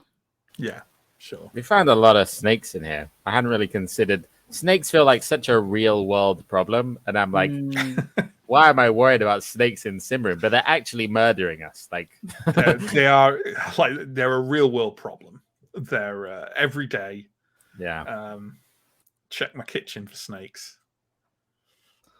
I mean, I'm saying this in mockery, but all of us have the good fortune to not live in Australia. So yeah, I was going to just shout out to anybody watching from Australia. Mm-hmm. We're there with you. We understand now. No, I'm very far away from you. Please. Oh, with you in spirit. I don't want to live in a place with spiders bigger than your face. Than anything. I mean, to be fair, in Australia, I'm not sure the problem is how big the spiders are. I think, in fact, they're quite small. I think the problem is how they bite you and you then die. I think they have a mix, and I think they're both bad. Oh, do they? Yeah. They got some big ones. Oh, funnel webs are quite big, actually, aren't they? Huntsman. Bird eater spiders. Yeah, the bird eaters. I thought those were South America. Fair enough. It's Australia. They've got everything. They've got everything. All of the awful things. They have them. I'm talking about a country. Talking about wildlife. Arguably had at one point a legit war between humans and birds. So, which the humans lost. Need more bird-eating spiders. If by lost you mean killed all the birds and drove them to extinction, then yes. I don't think I think the humans did. I think people consider the humans to have lost that war. I don't know the details, but I think mowers are all dead. I don't think this was against mowers. I think it was against emus. the emus. Yeah. Oh, I'm talking about. I'm talking about prehistoric. Oh, maybe that's why we were so overconfident with the emu war. Then maybe. Maybe. This has become my favorite part of this. Every now and then, when we just finish the session and we just get into the after kind of Q&A, and it just devolves into like discussing Australian wildlife. Yeah, it's the best bit. Every session. Honestly, the comments are just discussing all of the animals you can find in Australia, which tiny jellyfish. Yes, I don't. Let's move on. Yeah, Davokar we, is you know, worst. we're a bit early, so let's actually talk. Like, I obviously have mentioned that I literally redid the room so that people could see my cat while we play. But that also meant, see, I filled out my shelves a little bit more with some newer purchases here. I'm gesturing to, like, you can win them on a game show, which you can't. They're mine. They're all mine. You can't have them. But includes things like, ooh, look, Hell Knight, upcoming one shot. There we go. Look at that. It's very, boy, that very looks metal. extra. There we go. It's like Morkborg got a coat of spandex sprayed over it. It genuinely really is. It's very art punk, very Morkborgy style sort of thing. Yeah, and I am looking forward to running it and doing horrible things with it. Speaking of physical role-playing games, I was in our local role-play gaming shop the other day and found a copy of Tales from Equestria, the My Little Pony TTRPG. So flipping, I mean, it was €30, and I'm not spending €30 on a bit. Horse pun fully intended, by the way. But what I did do was flick through it and found an entire 3 pages worth of dice chart lookups, which is just the last thing I was expecting to find in a tiny cartoon horse role-playing game. Fair enough. So you've not spent €30 on a bit, but you have spent €30 on something that you actually intend to run on the channel? I would totally expect Chris to run Tales of Equestria. I would also expect him to massively struggle to find other people to play Tales of Equestria. Chris, we have a sign-up sheet, and if we could have a whip round. The first physical purchase we make with Telling Tales funds, and it's Tales of Equestria. It's drawing back the curtain between streamer and viewer. We have a sign-up sheet, like a Google sheet that we use for like logging like ideas for one-shots and series, and people sign up to them if they want to play them. But it has to be said, and this is maybe the function of like the group of people who play on Telling Tales and what they like and what they don't like. But poor Chris has had a one-shot, a sports anime themed one-shot listed on the thing. I think it's been there for nearly 2 years now, and it's managed to get, I think, 2 people sign up, both of whom, it has to be said, are on this stream right now. Because I think it's Sam and John, right? Who are the 2 people who've signed up. I'm all for it. I can't wait until another 2 years passes and we get one more sign up, and I'm gonna be so excited for the 4th sign up in like another 3 years.